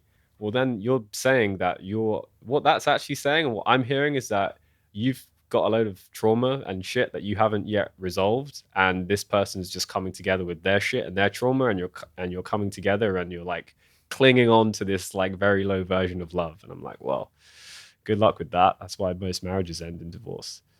And so I experienced this I'd say I had like two major like multi-year relationships, and basically what it taught me is that I was just playing out the relationship with like my mum. with these in these relationships, in terms of like the attachment styles that we had towards one another.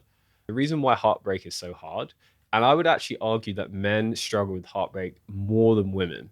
The reason I'm gonna say that is because, and I've just seen this happen so many times where women, because women are typical, again it's generalization, but women are more heart centered just from a energy center point of view, and women will typically give more into the relationship in terms of like their, the love, the nurturing, the care.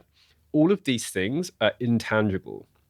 And so what happens so often is that as a man, and this is what I definitely happened to me, is like I didn't realize the value in all of those feminine qualities, because I'm bringing, maybe I'm paying for the apartment, or I'm like sorting out the holidays, or I'm like providing tangibly in the 3D. And so I didn't put the weight and the value on those feminine qualities. And this is why so many men experience heartbreak, is because they don't value those those qualities in the feminine, just because they don't have the awareness of the value of what the feminine brings, right? And so what does that mean? If you don't value something, then you don't appreciate something, you're not grateful for it. And that's why it's always the story of, the breakup happens, then the woman, goes and lives her best life typically, and then the man goes and does the same thing, but then he realizes what he missed and gave up, and then wants to get the woman back, right? Uh-huh. That happens all the time. That's where the attachment comes in as well. And that's where the attachment comes in. Okay, here's the thing. Here's the next level to that. The love that you felt together with the woman was not from her. It was you being open enough to feel that love that is already inside of you. The love was there the whole time. It was just that that other person came in as a mirror and revealed that love, and your heart just opened more so you could feel more love. Mm. That's all that happened. Okay, nothing to do with them. They just happen to be the one to allow it to open. But then what happens is when you break up, you close. Mm. And So now it's more painful. now it's more painful. And so you talk about self-love. Well, self-love is being able to stay open and being able to be in love with yourself. And so now the difference is when I'm in that situation, and again, like, people reflect that to me, they just seem like, you just don't seem, like bothered if this person comes or goes. And it's like, no, I'm bothered. It's just that I'm good either way. And if they want to stay, that's beautiful. And if they don't want to stay, that's also beautiful. Like, it's literally like neutral in between those two things happening. And that's self-love. So there's a link between self-love and love that you see very clearly, 100%. in that they're almost the same, as in the other person that you're in love with is actually tuning you deeper into your own self-love. They're just a mechanism to help you be more open. You have the complete capacity in your own life to open yourself up, to open your heart up and experience that love all by yourself. They just happen to be, to have the soul contract with you to come along and open that, just like you did with them, probably. Interesting. I wanted to ask you what your experience with heartbreak has been. Mm. Well, I recently had a relationship where there was a lot of lying going on that I wasn't aware of until months later. And so that betrayal, where you've invested in someone and you realize that um, certain parts of them are not true, certain stories they've told you are not true, that's really heartbreaking. And the crazy part is that I still loved them even after finding out all of it, after knowing for sure that this relationship was toxic and unhealthy for me, and breaking up and then getting back together because part of my body was still craving them, part of my mind was still into them, you know? That surprised me. Because you think once you know that someone is not a fit for you, and not only that, but also that there's not any trust in the relationship anymore, you'd think that would be enough to tell the heart to stop loving them. But actually, that wasn't true. And even to this day, I still feel a lot of love for them, despite the betrayals, despite the pain, the heartbreak. So that's been my experience. I'm doing this thing. I call this a new thing I started doing. It's called resonance check. It's like looking at the time and just seeing like how many goosebumps do I have on my helm? A Yeah. lot. Yeah. Um, Deeply relate to that. And what I would say is that love is not dependent on actions, right? You can still have love for someone.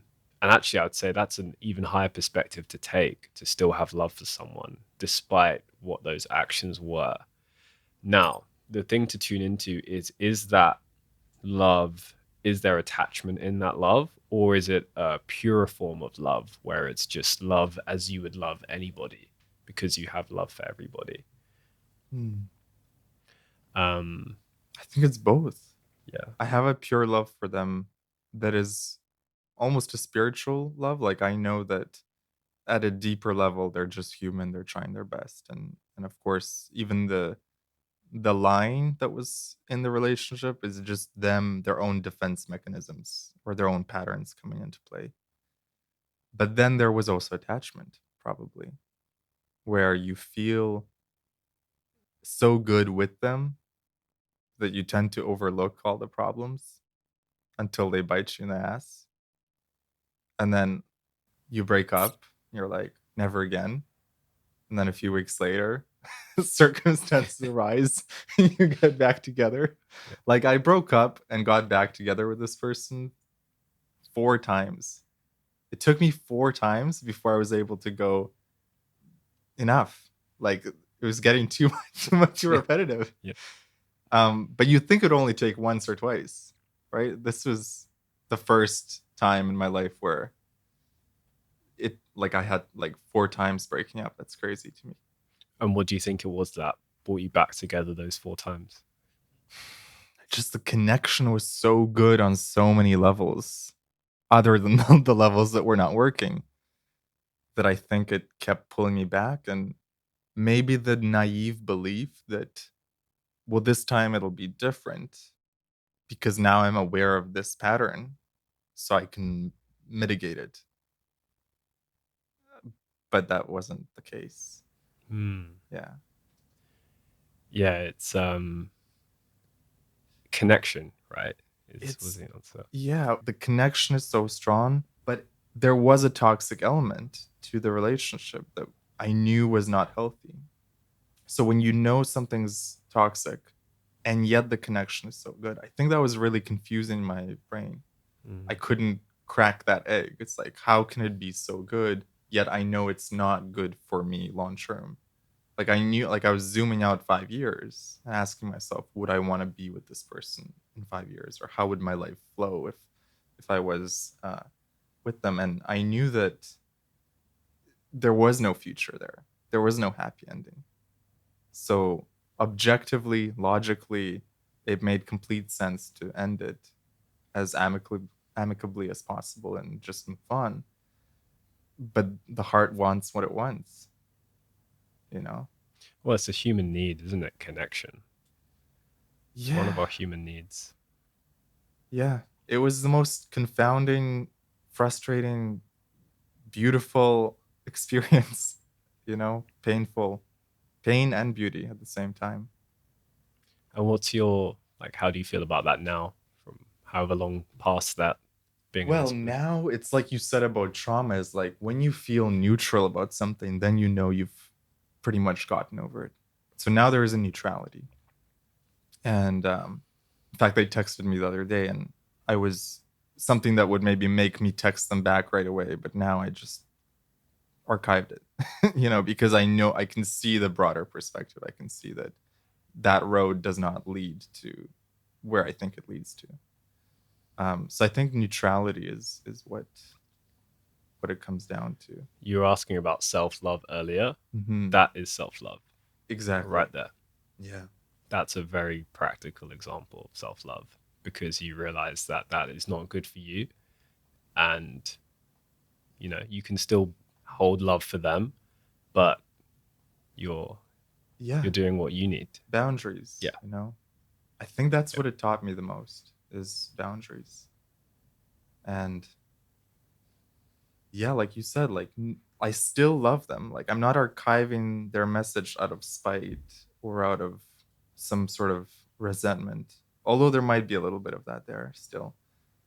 It's truly just because I know that for my own peace of mind, I need to move forward with life. Yeah. But love is interesting, because even now you're making me think of the previous relationships I've been in, which were not anywhere near as toxic as this one. And even there, like, when you get hurt in a relationship, it kind of stays with you, and then it floats up sometimes and you have to resolve it. And you're like, really, this thing that I thought I healed is still there on some level? Like, have you ever experienced something like that? Totally. Yeah. Yeah. Totally. There's differences to it, right? So it can come up again, and you may need to heal something, right? Because you may still feel that emotional charge to Mhm. whatever the event was. And that's, yeah, okay, cool. There's still things to heal. But then equally, there's just like, do you know who Peter Crone is? Sounds familiar. He's known as like the mind architect. He's just an incredibly good coach. Like, I've been personally coached by him this year in his mastermind. I think you would love his content.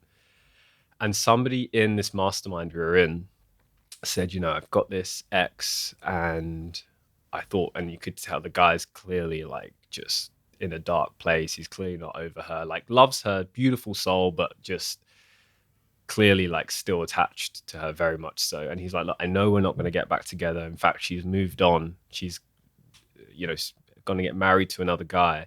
Yeah, I think about her every single day. Right. Mm. Yeah. And I was like, good question, man. Don't know who else that relates to. And it was so beautiful, because this guy was in so much pain, right? Of just like the constantly thinking about her. And she was just, she's still with me, is what he said. And Peter, the coach, just had the most beautiful response, which is like, how lucky you are. Mm. The guy's like, what do you mean? I can't get rid of her. And it's like, well, isn't this a woman you loved? Yeah. And you still have that love for her, but in a more like healed way, it's not going to go anywhere. Yeah. Well, how beautiful that you get to still experience that love. But And isn't it distracting also to him, because he's thinking about her being with other guys and well, it's only distracting if there's still attachment. Mhm. So I can, like, if a memory of an ex comes into my awareness, right, or I'm going back in photos and I see a photo triggers something, right? It's only distracting if I still have attachment to that. Because if I just see it as, that was a beautiful memory. We were in like Lake Como and we were paddleboarding with a big bunch of friends.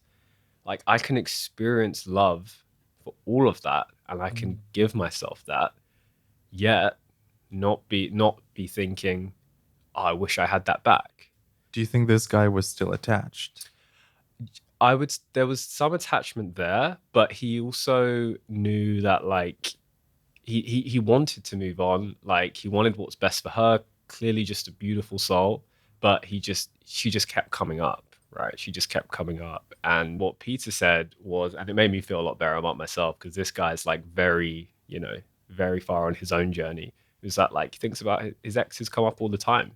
He's had many partnerships, and they still come up, and that's beautiful. Like, how beautiful that you still get to have that memory. That is a fantastic reframe Yeah. of something that you could think of as a problem, but instead you think of it as, wow, I'm so lucky. You got to experience that love. Yeah. Yeah, I do think of that about my situation too. Of like, despite the pain, it's like there were some incredibly beautiful moments, and what a privilege to experience love with another human being. Yeah. Yeah.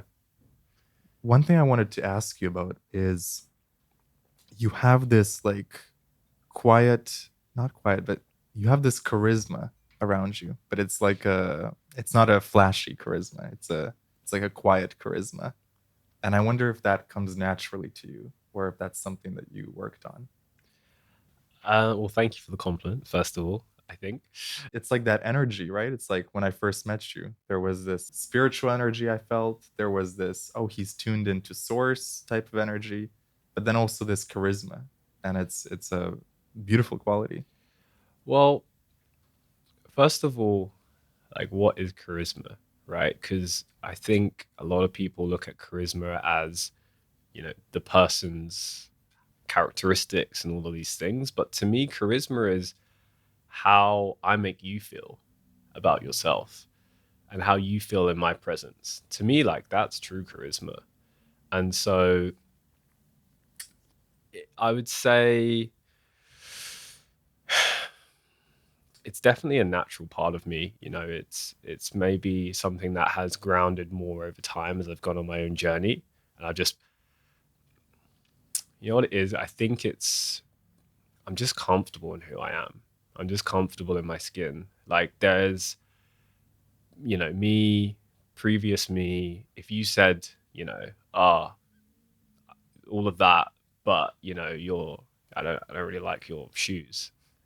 I would have just been like shattered the fact that you don't like my shoes. I would have been like, oh well, I need to go and get some new shoes now. The younger you. Yeah, the younger me. Uh-huh. I would have been very fragile by, somebody saying something. I wouldn't have admitted that to myself or anybody else, but deep down I was. I was deeply cared about what other people thought. Um, and so now I'm just really comfortable in who I am. And the reason why I think one of the ways I got to this point is just knowing what my intentions are truly. Like, one of my best friends said to me, like, one time, "You are my moral compass."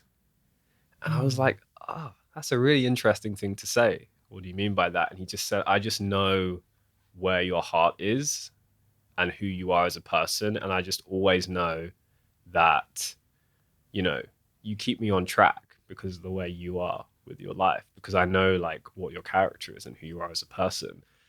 And he actually put me into his will, where if he passes away, I'll get a certain amount of money, because he knows I'll use that to go and build schools in Africa. And like, bearing in mind, he has a family, he has a girlfriend, etc. So I think for me, I know what my intentions are, and I know where I'm coming from. So whenever I have something that combats that, it's okay, because I know where I'm coming from, and that doesn't have to align with everyone. What is your primary intention throughout the day, throughout the week?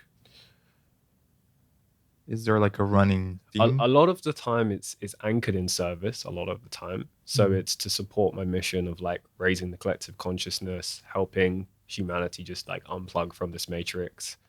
Um, so if I'm doing that, then I just everything else kind of just comes into play. Like, it's like the universe gives me all of this resource to go and fulfill that mission, the more I'm in alignment with that mission. And that's the intention, right? The intention is just to be in love. And I think one of the reasons what makes me a good coach is that I can hold love, I can really hold space for people. And so something I get reflected all the time is like, I just feel like I can just tell you anything and just be myself around you, because I truly don't cast any judgment. I noticed that.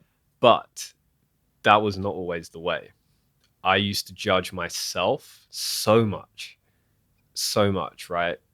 Which meant I would judge other people unconsciously because I was judging myself. And so part of that self-love journey was to be able to release that self-judgment, right? And this was the most beautiful process because I always wanted to be someone who could be in service to other people, to be able to help other people, to be, when people come to me, I remember there were times when like friends or family would come to me with, some problem, and I just couldn't help them. I just didn't have the capability to help them. I just flat out did not know what to say. I didn't know how to handle it. They were dealing with some emotion. I didn't know what to do. Right. And that was so painful because all I wanted to do was be able to just give them that support in that moment. And so this was one of the things that really like pivoted me into service. It was for wanting that. And there was some distortions in that, that wasn't completely pure because part of it was this wounded healer archetype, right? Wanting to be the one who can help others, but deep down, like needed the help themselves. And so that was part of the journey as well for me. Was recognizing that was playing out. Again, part of being in service is being committed to yourself first before being in service to others, because otherwise, you can want and have all the best intentions, but if you're not healed, then you can't really help others fully, or to the best of your ability at least. So I think the reason why that is just because I've done the work myself. And there's just no shortcut for that. You either have or you haven't, and you can tell. And so, yeah, I'm just at a point where like I'm just very content. Like I'm like it takes a lot to waver me, um, because I just know that whatever happens, like I'll be okay because I can go to that worst case scenario. I can fear set that thing happening, play that out, and still be fine. And I think there's a lot of power in that. I think it's easy to want to avoid, well, what if, let's just say, like you take 5 wrong turns, right? And you end up in a bad spot. Well, can you still be okay there?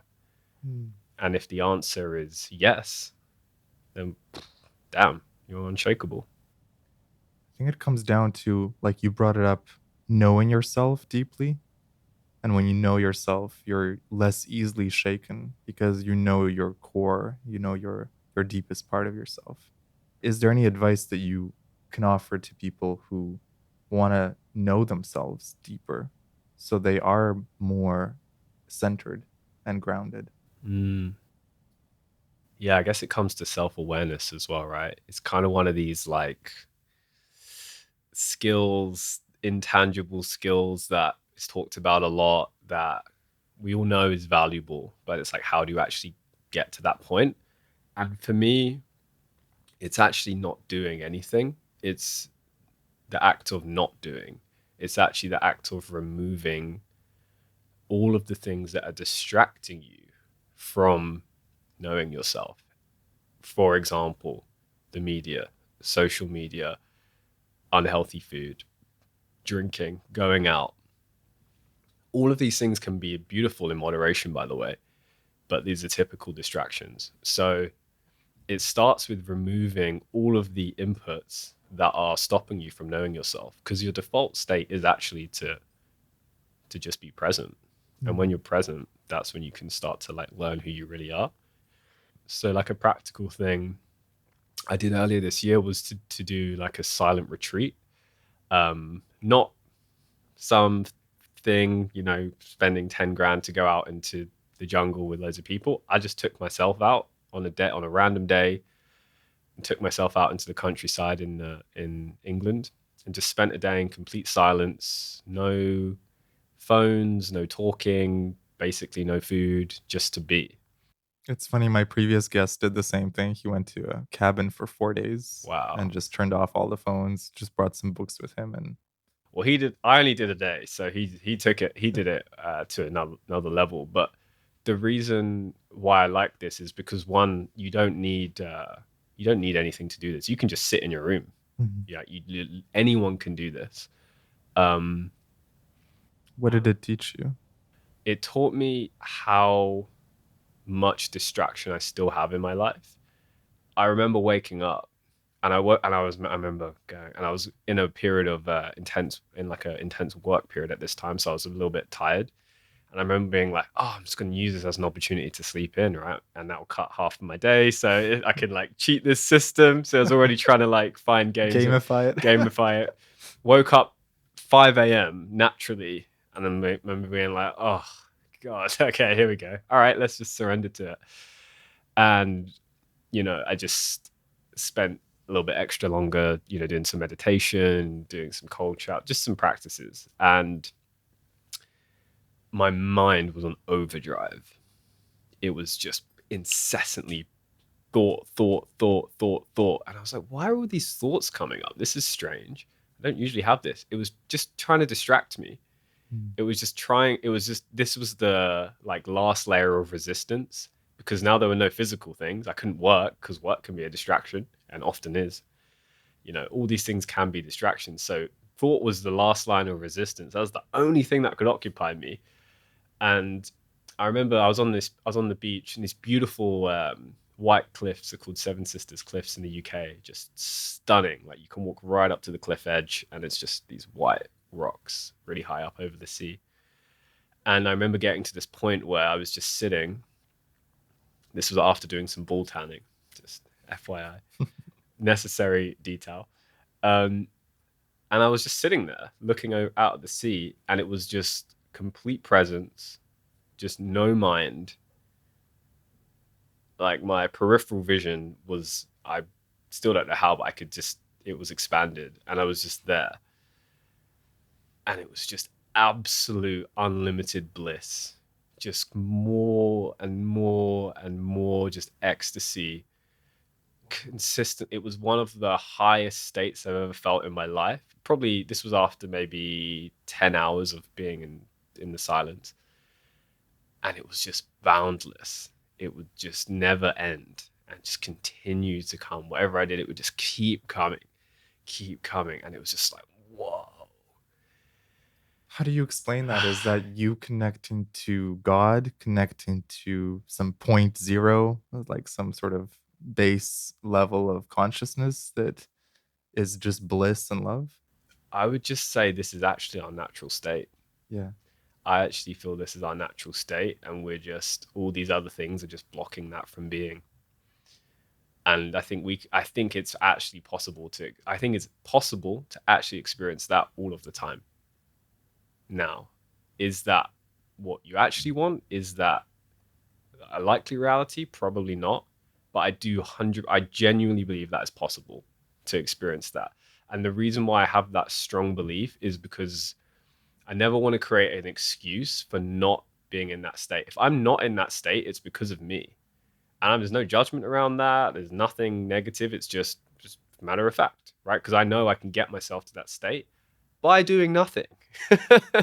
So it literally requires nothing so I've now had that reference experience, right? Coming back to the embodiment, and I've had that many times now, but I now have the reference experience to know the best state I've felt, and I've done like ecstasy and all different kinds of things, right? So I've been in like those kind of states, has been from me literally doing nothing. So now I know just wholeheartedly that in order to experience these amazing states, it does not require me to do. I can have them at any single time, which is why I'm so detached, because I don't need anything to feel good, because I know if it comes down to it, absolute worst case scenario, I'm sitting in a prison cell with nothing and nobody, I can go and access that state, and I can go and feel complete bliss. So that's it. Yeah, that's it. And yet there is a masculine part of us that wants to do, that wants to Of build. course. Yeah, and that's why I'm not in that state a lot of the time. Mm. Because equally, whilst holding that, I do believe life is suffering to some degree. You Like, believe life is suffering yeah, to some degree. yeah, like the Buddha said, right? Buddha's Uh-huh. first noble truth is life is suffering.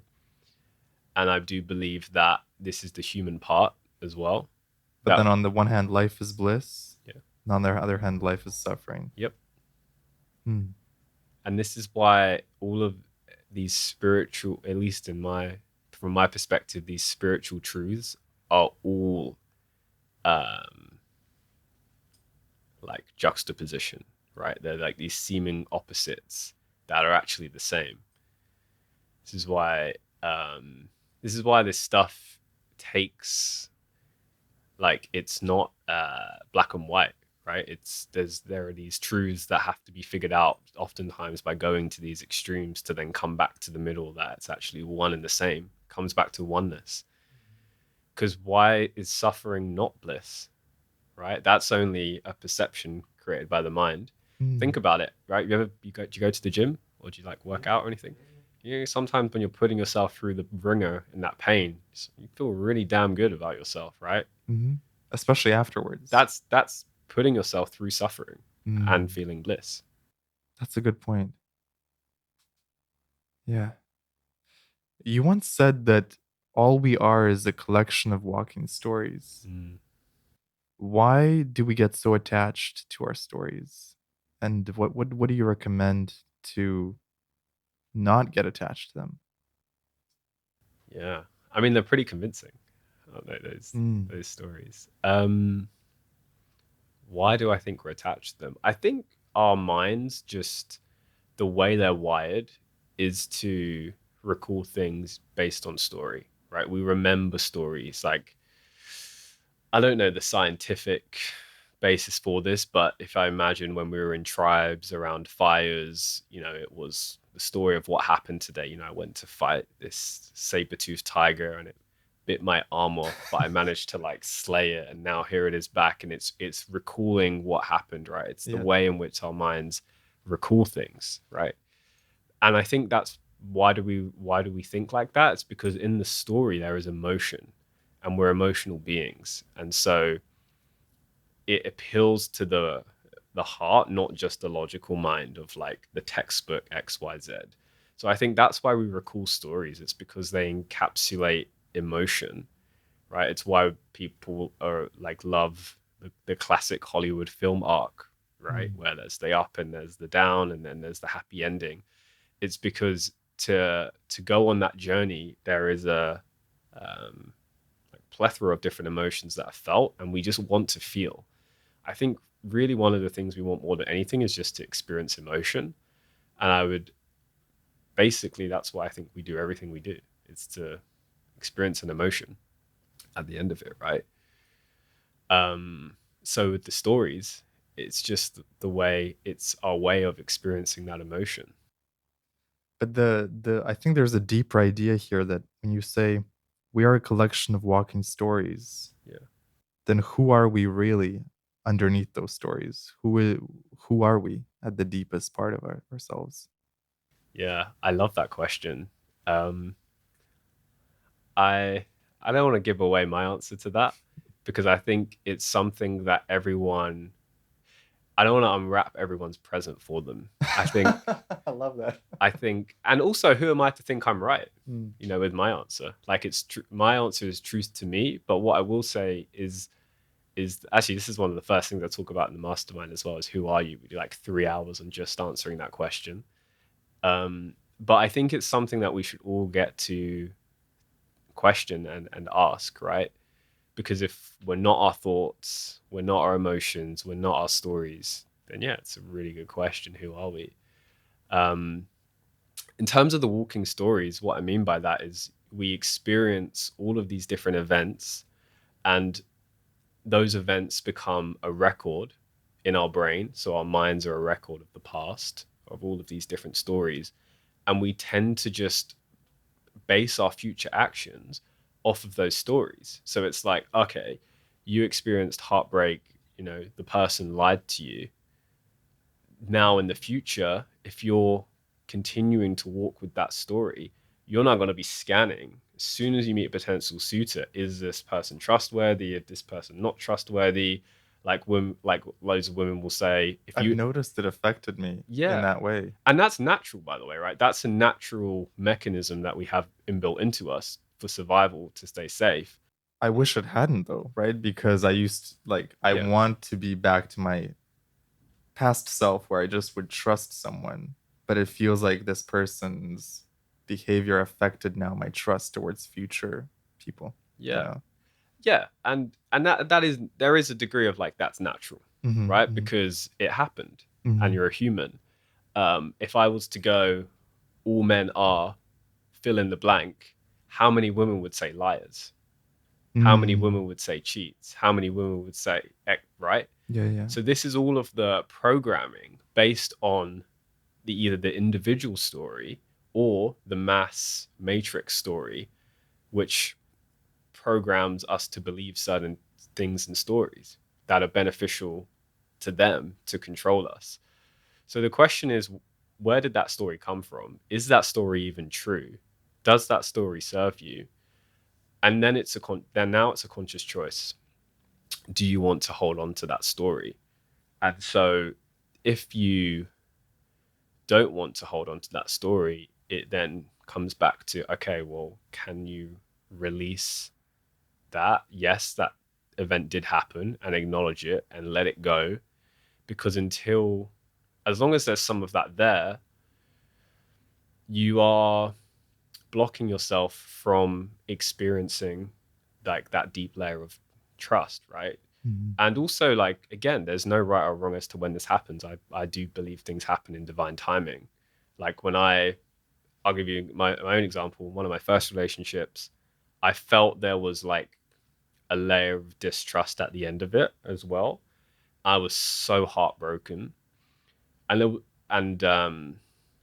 basically I just closed after that and said, well, I will not experience that again. And so for 6 years after that, the amount of relationships that I closed off with amazing people because I was closed was, it was a lot, right? And I, in that process, caused a lot of pain to others because I just couldn't open. Even though there was something great here, I just couldn't open because I was still living in that past story.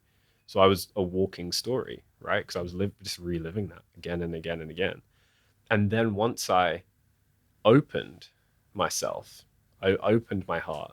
Like I was doing a lot of meditation at the time to just like open myself to be able to feel love. And it felt like this tiny little like seed. Something was there. I could barely connect with it, but luckily I had my mum cheering me on, being like, no, trust me, this is the right thing. And I'm like, all right, here we go. And then once I could start to feel that love just from being from myself again, instantly attracted somebody into my life, where I felt more love than I'd ever felt up until that point. And it came from self-love. Came from self-love. And here's the thing. There was still many distortions in that love. There were still traumas that I didn't know, but there were, right? But I don't look back at that going, like, what a mistake. No, because also I believe that we come together in order to like heal one another. And I also don't believe that a relationship has to be forever. I don't think that's how the value of it is determined. We can have a relationship for 2 weeks or 2 decades. It has nothing to do with the amount of depth and connection and love that we experience in that time. I've experienced crazy levels of depth instantaneously that most people would think is crazy or wouldn't be able to comprehend. And I've also had 10-year relationships or people I know where there's very little, because you can only go as deep as you have gone, right? You can, or the other person if it's in another relationship. So the deeper you can go in yourself, the deeper you can then go in a relationship. And so to attract that relationship, it's just a reflection, right? You're just going to attract who you are, who your counterpart is, energetically, mentally, spiritually, visually, what they look like. All these things it's just a reflection. Yeah. These days, how is your love life? My love life is great. I'm in love with myself primarily. That's your primary relationship. Yeah. Yeah. Primary relationship. Yeah, it's in a beautiful spot right now. I'm if I I meet somebody who is resonant with me, it's a beautiful experience because now looking at it through this lens, through all these things I've talked about, it's like I can experience that like giddy look, I'm experiencing some of this at the moment, right? So I have to use myself as an example. Like I could experience this like giddy, childlike love and deep connection at the same time, and then mission drivenness and all of these things, which are so beautiful and equally not need any of it. And this is probably like it's beautiful to see all of this inner work paying off, because now I can look at it through this lens and actually experience it in that way and see like, oh, this is incredible. And I also don't need it. You know, it's a choice. It's a conscious choice to come together in a union, like in a divine union. Mm. It's not based on, oh, my parents said I feel that's more with girls anyway, but you know, get married by this certain time or this certain person. It's none of that. It's just purely based on choice, which is really cool. Mm. Really, really cool. I love that. I wanted to ask you about your mastermind, Quantum Mind. Yep. Tell me a little bit about that, and for those curious, why it might be a good fit for them. Yeah. So the Quantum Mind was born out of a lot of pain. When I got to that moment on that rooftop in Greece, where like my business came crashing down, I would say that was one of the pinnacle points where it was starting to be born, because that was when I realized that external success had very little correlation to internal fulfillment, joy, happiness. In reality, like it can be coincidence that the two of them are going in the same direction, and that can happen, but equally doesn't mean that it will. And so that just broke down my whole paradigm, because again, it was one of these things where I knew intellectually, I'd listen to a podcast like this and hear people say, yeah, money doesn't buy happiness, right? And I'm like, okay, yeah, money doesn't buy happiness, cool, and move on and go back to like making money, right? But when I actually experienced that, that was when the switch flicked for me. And so when I went on this spiritual journey, I'd always been into like self-improvement. I'd go to all the Tony Robbins seminars, I'd do all the jumping around, and I'd always been committed to self-mastery. And I noticed that that was the thing when people would ask me like, how do you have this business success? It always came down to like, oh, it's this mindset thing, or it's this way I view the world, or it's this internal thing that's the only difference that I can see, because I'm doing the same stuff strategically and business wise that everybody else is doing. And so I realized like, okay, there's that piece. Also, it's what always lit me up. Like when people would reach out to me and say, oh, can I have a call, to help around business? I'd always be like, you know, sure, sometimes, or actually no. But then when they'd ask me about something to do with like the mind or spirituality, I was just instantly lit up. So I always had these signs that was, more in my path. And for anyone who's, trying to find their like purpose and their path, which I feel like everyone's on that to some degree, that's a really good thing to follow. What's your highest excitement? And that might not be something that instantly leads to money. Like I didn't think this stuff could lead to a business model right back then, but I was just following it because it was what I loved to do. So anyway, going on this journey myself, I built up loads of friends in my space. So I run a marketing agency, like lots of friends in the space, and I realized that like everyone was having basically the exact same issues that I were having, where they'd have the external success to some degree, but then it would be inconsistent. Their self-worth was tied up in it. They were hustling, grinding. Like I had bald patches on the back of my head from stress. And it was just a very three-dimensional way of approaching business. And so I created Quantum Mind to help like entrepreneurs who are practical guys,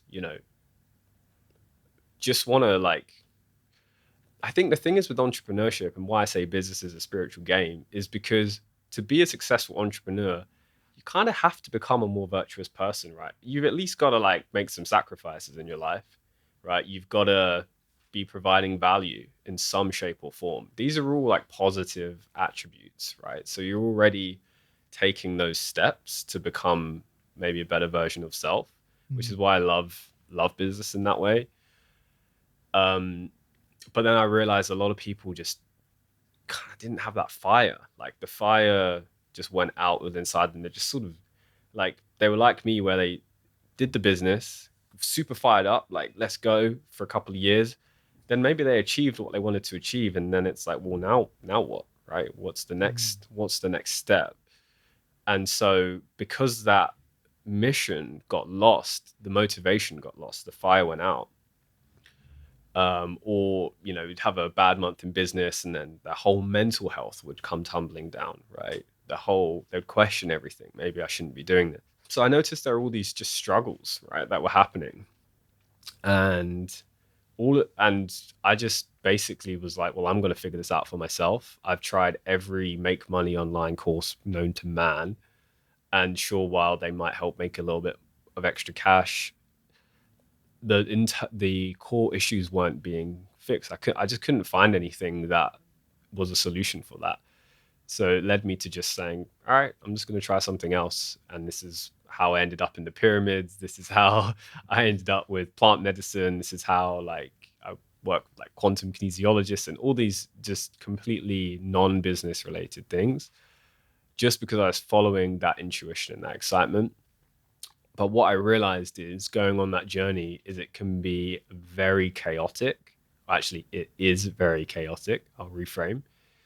And, my whole life had to fall apart for me to figure that out. And so I realized once I'd gone through that, and like always on the journey, but at least I got to a point where I feel like I could actually, people can see the difference in me. I decided, yeah, this is actually my calling, to help other people go through this, because it's something so many people experience and so many people just don't talk about. They just never ever talk about it. It's just swept under the rug. Just get back to business. So that was where the mastermind was born. What are some of the most common blocks you see in your clients that you work with?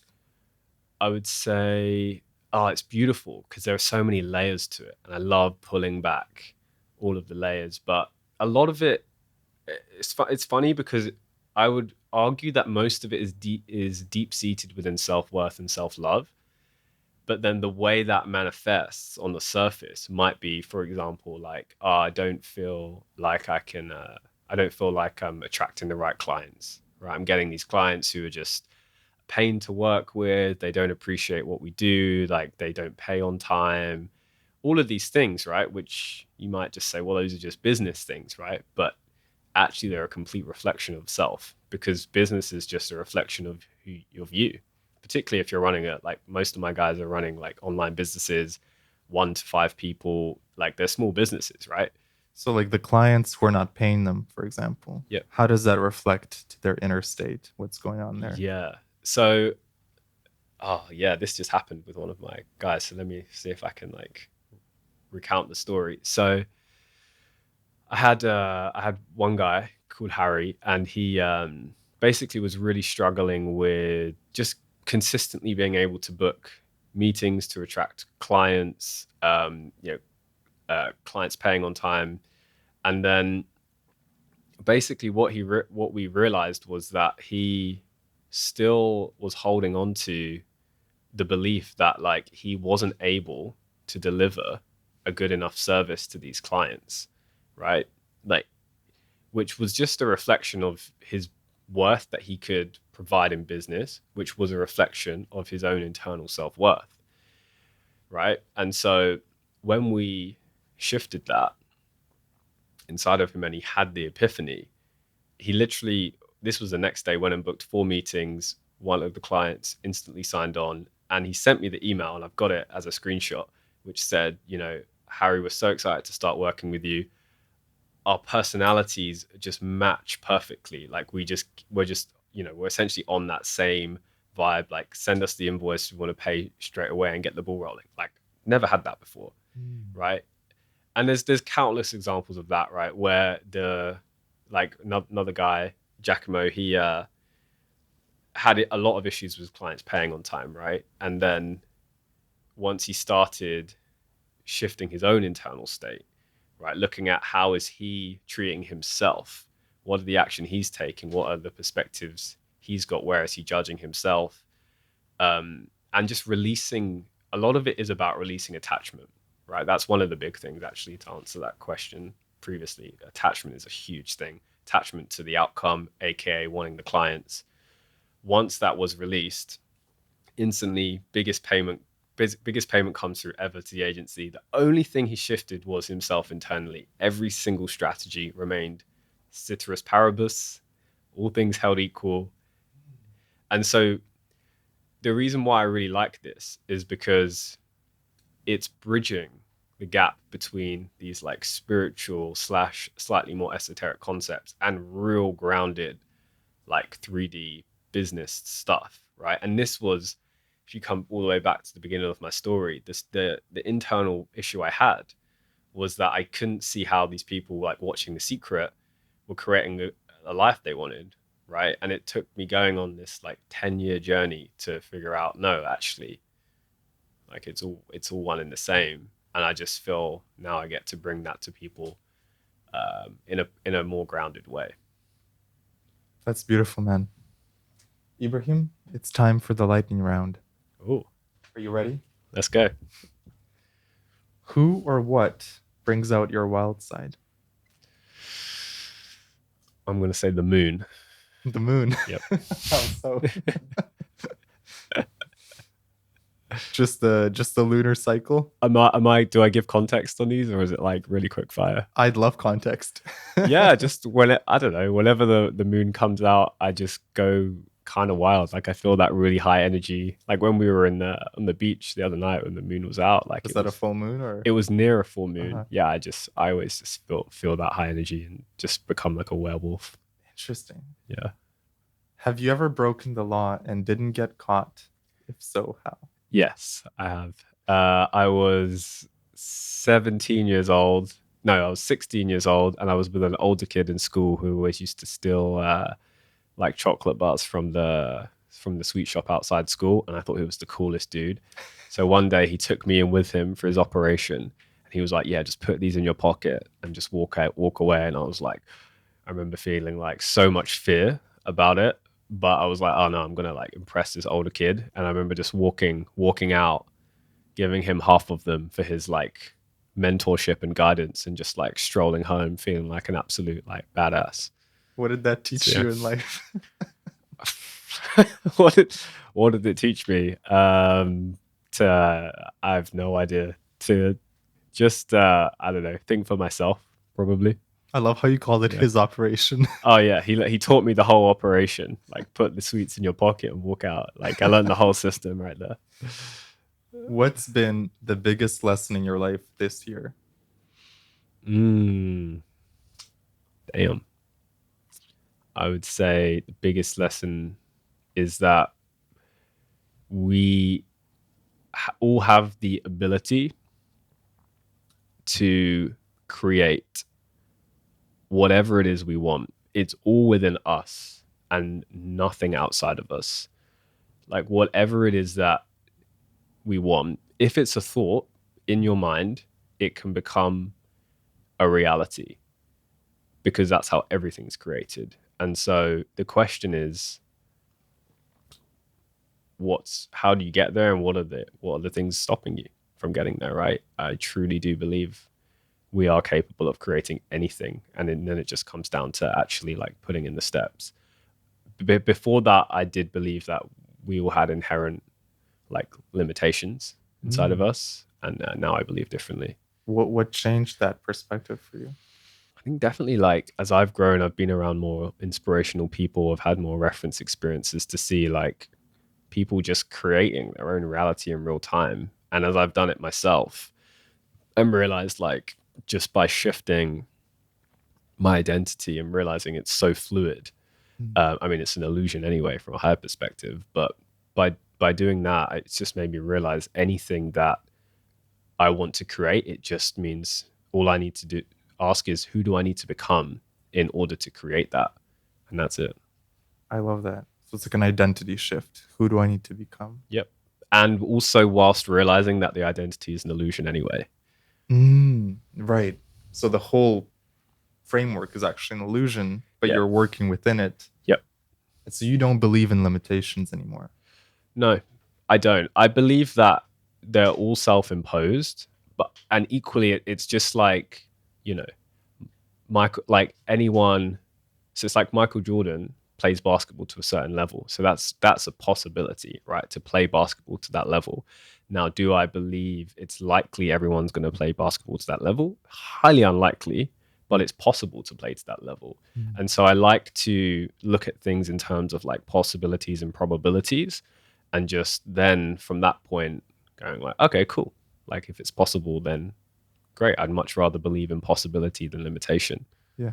And I love what you mentioned, that there were certain people that inspired that out of you, like expanders that expanded your way of thinking. Totally, yeah. That by seeing them, how they create, it then shifted your perspective on how you can create. Yes. Yeah. And I've noticed that, okay, another big shift to add to that question is, I used to believe like to create, I needed to be the lone wolf. I needed to figure it all out by myself. Like there was this like sadistic glory in being in a dark room behind a monitor, just like, I'm going to just create this thing. And then everyone's going to be like, wow, what were you doing behind that monitor for 2 years, right? And that's nice in a movie. But in reality, like, we actually need connection. We're social beings. And as I've developed myself, I've then, opened up and attracted just other cool people, right? And then the more, I've done that, like one of the biggest influences are the people around us, right? Mm-hmm. Because we learn through osmosis. And so the importance of being surrounded by really inspirational people, to me, is like right up there. I'm very, very discerning about who I choose to spend time with. And typically it's like not a huge group of people. And I'm cool. And it was also coming to the acceptance that for me personally, that's cool. Like I don't need to be, sitting on a different table of people every night to feel like I'm, whatever. You only need a few great people in your life to really feel fulfilled. I think it's different for people. I think some people do love that. Like we're going to a dinner tonight with like 8 guys, and that's awesome. I'm super excited for that. Equally, like I don't do that every single night, right? Mm-hmm. It's like a very intentional, orchestrated group. Yeah. But yeah, that's just me. Have you ever had any experience with UFOs or aliens? UFOs, no. Aliens, yes. Depends how you define aliens. DMT aliens. DMT No, aliens. 5D aliens. Actually, you can define it for me. Yeah. What aliens have you encountered? I've done some work with some certain light beings, through trance channels. Anything else you can tell us about that? Yeah, I mean that's open. Like I've had encounters with like 12th dimensional light beings. Huh. On a channeling sort of trance? Yeah. What did they teach you? I asked them, how can I unlock more self-love? And they reminded me that there were still many areas of myself that I still judged myself and hadn't forgiven myself for, from being a child. And they gave me specific examples of that were true. So it's like they read your energy and were able to pinpoint examples. Yep. And I then went back and released them. And that was when it really taught me that the releasement of judgment is a really big part of self-love. Wow. That's really cool. I'll put you in touch with them after. Yeah. I need them on the podcast. Perfect. Have you ever stayed up for an entire 24 hours? Yeah, for sure. Business? Party? Partying. The first thing that came to mind was playing RuneScape when I was younger. I just used to play game and just want to get to just level up at life. Yeah. then partying, and then probably now, like, last time I did ayahuasca probably was more Mm. than 24 hours. What's the craziest thing you've done in a car? In a car? Mm-hmm. Uh, I probably, when I was, okay, so this wasn't even in like a supercar, nothing. This was in like an old Toyota. This was in like my first ever car that I drove, which was my parents' previous car. And I was just a boy racer, just driving crazily fast. And I'm not proud of it. I had like 5 people in the car. I was probably going like 100 and something around a roundabout. And where I had to turn so quickly, the car literally went on 2 wheels, Oh and I shit. had to like skid around this roundabout and then come back down. Definitely not proud of that. Apart from that, I would say I've done like some F3 driving, so like Formula 3, so like Mm. F1, but like not as, like a few levels down. In Silverstone, which is like a racetrack where they use for the Grand Prix in the UK. That was fun. That's really cool. Yeah, that was fun. What 3 words represent the core essence of who you are?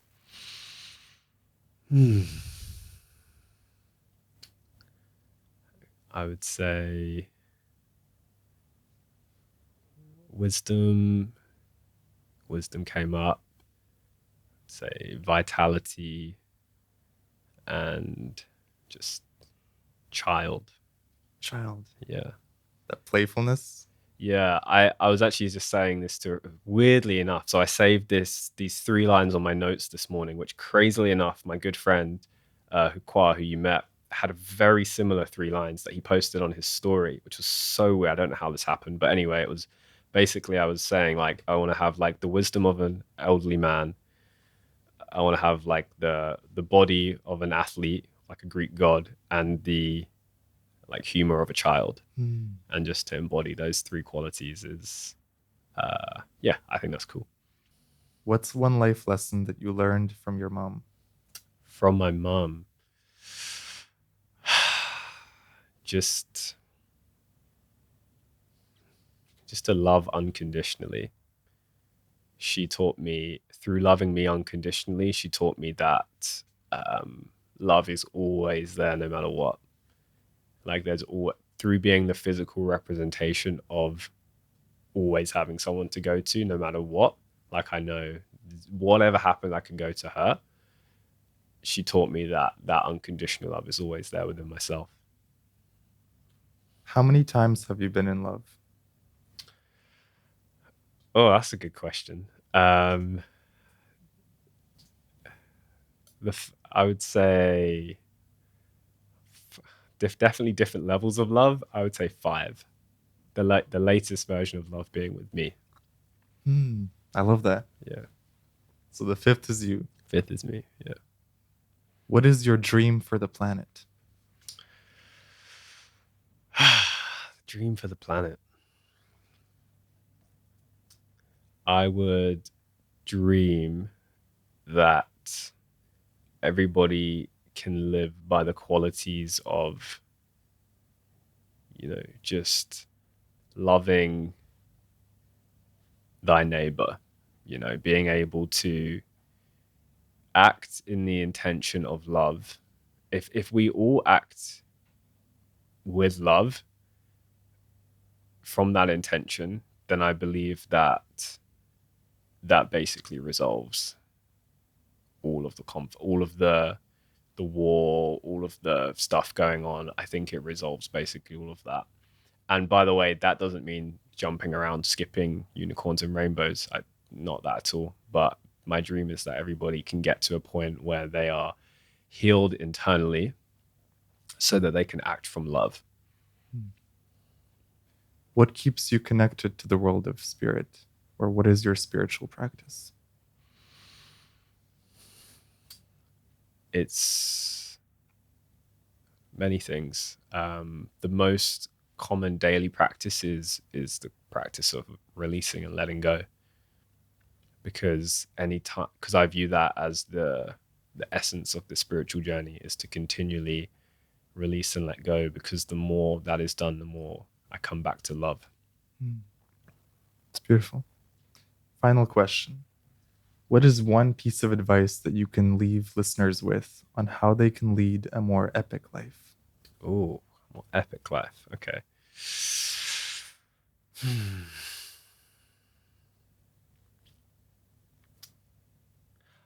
I'm gonna stand on the shoulder of one of my favorite giants, Albert Einstein, and he says, to paraphrase, the only way to influence others is by being yourself. And to expand upon that, if you want to have influence, which can be an extremely positive thing, right? If you want to influence the world in a positive way, it requires knowing thyself first. And then once you know yourself, you can be yourself. You can be who you are. You can fully express your soul, your gift. God can channel through you. Then you can have the impact you want to have on the world. I love how you say God can channel through you because we're all vessels for the divine. Mm-hmm. Do you believe in that there's a divine plan for each life? I do. Yeah, I think we have a soul blueprint. I think we all come here to experience something unique. Now, whether we have free will over that, I don't know. I don't have an answer for that, but I do believe we all have a unique life path. Ebrahim, thank you so much. It's been such a pleasure to have you on the pod. Where can people vibe with you? Probably right now, YouTube and Instagram are the best places to reach me. Just my name, Ebrahim Turner. You can search me up and I'll be there. If you want to see my content, YouTube. If you want to have a chat with me, Instagram. Awesome. Beautiful. Thank you, man. Dude, thank you. And just want to say you've put together something truly remarkable here. Just from everything from the whole setup to the thought you have and the questions you ask, to just the way you make me feel, open up, like shared so much that I've never shared before. And that's a testament to you and your, what you've created here. So thank you, bro. Thank you. You've been listening to the James Xander Trip podcast with Ebrahim Turner. If you enjoyed this conversation, do me a favor and share it with one friend who you think might benefit from this podcast. I put my heart and soul into these episodes, and it would truly mean the world to me if you shared this episode. Please subscribe to the podcast on YouTube, Spotify, and Apple. You can stay in touch with me through my newsletter at jamesxander.com. Thank you so much, and I'll see you next time.